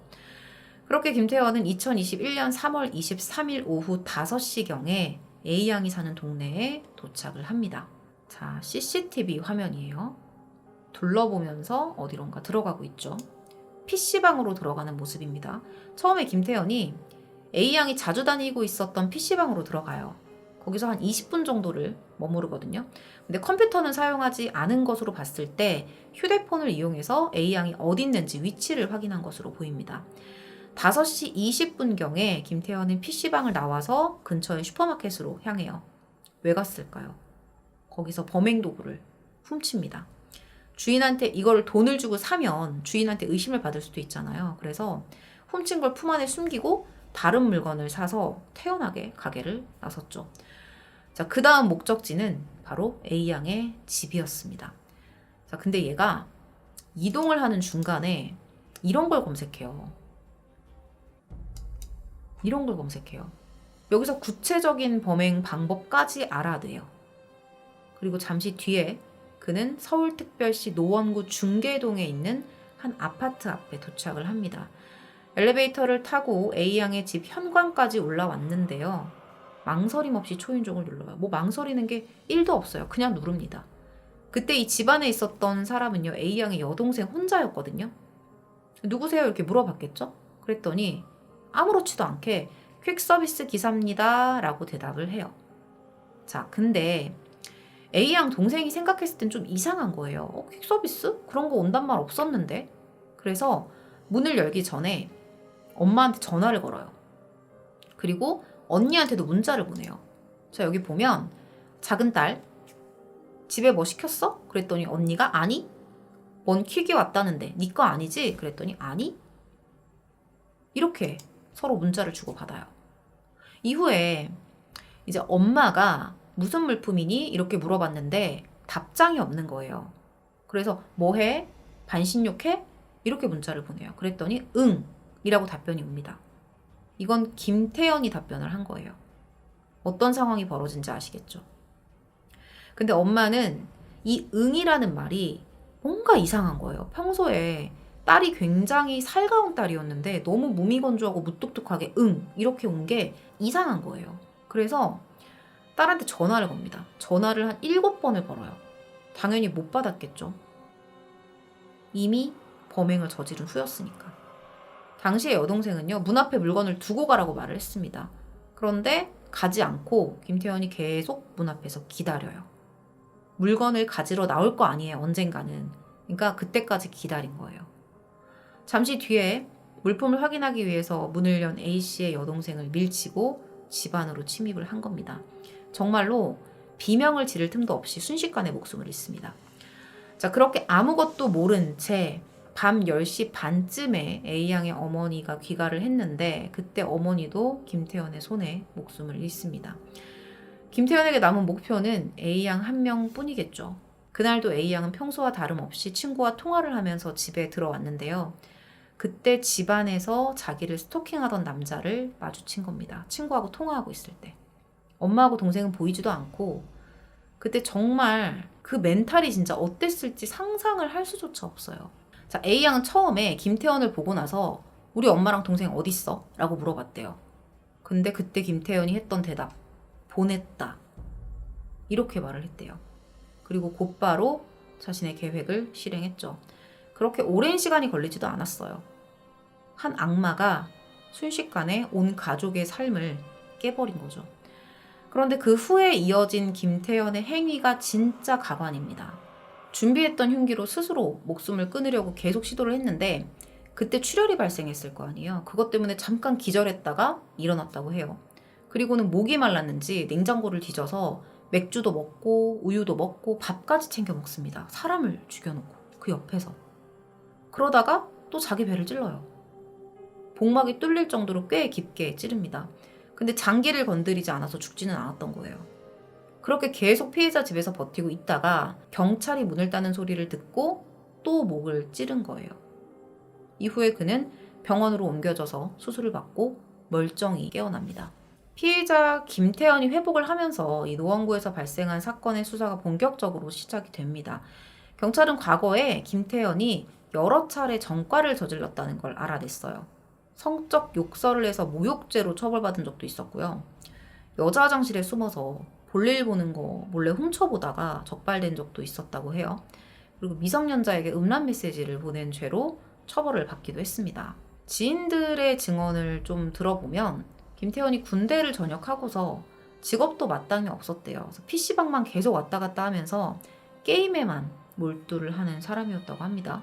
사회성 전혀 없고 매사에 불성실했기 때문에 아르바이트 하나를 해도 뭘 하나 꾸준하게 하는 게 없었다는 거예요. 심지어는 분노 조절 장애를 의심케 하는 다혈질, 도벽, 그냥 종합적으로 그냥 노답이다 이렇게 볼 수 있겠죠. 경찰은 서울특별시 강남구에 위치한 김태현의 집을 압수수색합니다. 김태현의 가족들은요, 압수수색하자마자 바로 황급하게 이사를 갔다고 해요. 법원은 김태현에게 도주 및 증거인멸의 가능성이 다분하다고 판단을 해서 영장을 발부했고요. 그는 곧바로 구속됩니다. 피해자가 친구랑 주고받았던 문자 내용입니다. 좀 읽어볼까요? 진짜 집 갈 때마다 돌아서 간다고 아파트 1층에서 쓱 다가오는 검은 패딩. 나 나중에 소리 질렀잖아. 나한테 대체 왜 그래? 이러고. 오늘 번호 바꿨어. 너한테만 말하는 거지만 A 때문이지. 김태현 때문이지. 자꾸 다른 번호로 연락 와서 씹었는데 나중엔 번호 바꿔서 마지막으로 잘 생각해라 하길래. 와, 진짜. 자, 경찰은 A양 지인들의 증언을 확보합니다. 그래서 김태현이 A양을 스토킹한 정황을 포착을 했고 그에 대한 명확한 피해 사실까지 확인을 해요. 수사 강도가 되게 높았거든요. 그래서 김태현은 A양이 자기를 등한시했다. 그래서 열받아서 범행을 저질렀다라고 말을 합니다. 3월 29일 청와대 국민청원에 피의자의 신상을 공개하라는 청원이 게시됐고요. 채 일주일도 지나기 전인 4월 4일자로 25만 명이 넘는 사람들이 이 청원에 동의를 합니다. 당시에 국민들 진짜 많이 열받았었거든요. 분노가 어마어마했었어요. 그렇게 다음 날인 4월 5일에 신상공개 심의위원회 회의가 열렸고요. 심사위원들의 만장일치로 피해자의 신상공개가 결정이 된 거예요. 김태현이라는 이름이랑 얼굴이 바로 이때 공개가 된 거죠. 그 후에 공식 석상의 모습을 드러내요. 이 모습을 여러분들이 많이 보셨을 거예요. 여러분들이 많이 보셨던 모습은 이 모습일 겁니다. 근데 마스크를 벗고 그냥 죄송합니다. 이 말만 반복합니다. 그렇게 죄송해 보이지도 않았어요. 그리고 김태현은 6월 1일 열린 첫 공판에서 A양의 어머니와 여동생에 대한 범행은 그저 우발적이었다라고 주장을 해요. 근데 퀵 서비스 기사로 위장을 해서 현장에 침입을 하고 피해자인 척 위장해서 문자까지 보냈는데 그게 어떻게 우발적이에요. 그냥 계획적인 범죄가 확실한 거죠. 더군다나 피해자들을 부검을 했는데요. 공격이 모두 다 목에 집중이 되어 있었습니다. 사건 당일에 A양의 아파트로 오면서 검색을 해서 알아냈던 그 방법대로 급소를 노린 거죠. 준비해서 실행까지 매우 치밀하게 짜인 계획이 아니라면 설명이 되지 않는 행위예요, 이건. 검찰은 김태현에게 사형을 구형합니다. 구형 직후에 김태현은 자신의 끔찍한 범죄로 인해서 사망한 고인을 생각하면 가슴이 찢어질 것 같아요. 평생 속죄할게요. 이런 심정을 털어놨대요. 다 거짓말이죠. 이후에 김태현에게 어떤 판결이 내려졌을까요? 사형? 사형은 아니었어요. 무기징역이었습니다. 말도 안 되죠, 사실. 모범수면 또 가석방 될 수도 있는 거고. 유족들은 강하게 반발했습니다. 나중에 만약에 나오면은 이 가족들 상대로 무슨 짓을 할지 모른단 말이에요. 그러니까 이 가석방 제도는 진짜 조금 아닌 것 같아요. 검찰은 당연히 항소를 했고요. 김태현 측도 항소를 합니다. 12월 15일에 최근 일자로 나온 기사에 따르면 검찰은 항소심에서도 사형을 구형했다고 합니다. 이 사건이 막 알려지기 시작한 때에는 김태현이랑 A양이 연인 사이였다라고 기사화가 됐었거든요. 근데 이건 절대로 사실이 아닙니다. 그냥 루머예요. 사실 스토킹이 이런 잔인한 범행으로 이어진 건 이 사건이 처음이 아닙니다. 분명히 선례가 있었음에도 불구하고 계속해서 반복이 되고 있어요. 처벌이 일단 약해요. 그냥 벌금형 정도? 이번에 그알 채널에 올라온 영상 여러분들 보셨을 거예요. 최근에 올라온 거. 보면 한 여자 BJ를 계속 스토킹을 하던 남성이 있어요. 근데 이 남성이 하는 말이 그냥 벌금 내면 되죠. 이런 식으로 대답을 하더라고요. 그러니까 그들도 이미 돈으로 대충 해결하고 나는 내 할 일 할란다. 내가 원하는 대로 할란다. 이런 식인 거예요. 법이 범죄하기 너무 좋은 세상을 만들고 있는 거예요. 그나마 불행 중에 다행인 건 이 사건을 계기로 국회에서 심각성을 조금이나마 인지해서 관련법을 개정했다고 하는 겁니다. 벌금의 금액이 눈에 띄게 높아지기도 했고요. 과거에는 스토킹 행위만 가지고는 큰 처벌이 불가능했는데 이제는 피해자가 신고를 하면 바로 경찰이 출동을 해서 피해자를 제재한다고 합니다. 뿐만 아니라 접근 금지 명령에도 불구하고 이를 이행하지 않으면 유치장에 구금하는 것도 가능하다고 합니다. 전보다 강화된 것 같기는 한데 사실 이 정도 수준만 가지고는 솔직히 안 되죠. 놔두면 이렇게 큰일이 벌어지는데요. 잠재적인 피해자들 말고는 사실 이게 얼마나 심각한 건지 아무도 공감을 못하고 있는 것 같다는 생각이 들어요. 피해자인 세 모녀는 아버지가 먼저 세상을 떠나신 후에 서로 의지하면서 열심히 살아오던 가족이었습니다. 뭔가 법이 개정됐다고는 하는데 사실 개인적인 생각으로 그냥 제가 보기에는 기존 법에서 조금 정도만 강하게 한다 뿐이지 개정이 됐다고 보이지는 않아요. 그러니까 개정이라는 거는 완전히 이러한 범죄로 인한 동일한 끔찍한 사건들이 발생하지 않게 그 원인부터 차단할 수 있을 정도로 바뀌어야 그게 개정이라고 생각을 하거든요. 그러니까 강화가 아니라 바뀌어야 개정이란 말을 쓸 수 있는 거잖아요. 사실 이것만 가지고는 이전에도 물론 이런 사건이 있었지만 이 노원구 사건은 그냥 시작일 뿐일 거예요. 앞으로도 벌어질 사건들이 적다고 보기는 어렵다는 겁니다. 이런 생각을 해봤습니다. 정말 제대로 개정이 됐으면 좋겠습니다. 과연 이 사건의 항소심 결과는 어떨지 우리나라 사법부가 올바른 판단을 내릴지 끝까지 지켜보도록 하겠습니다. 오늘 준비한 컨텐츠는 대한민국 노원구에서 발생한 사건이었습니다.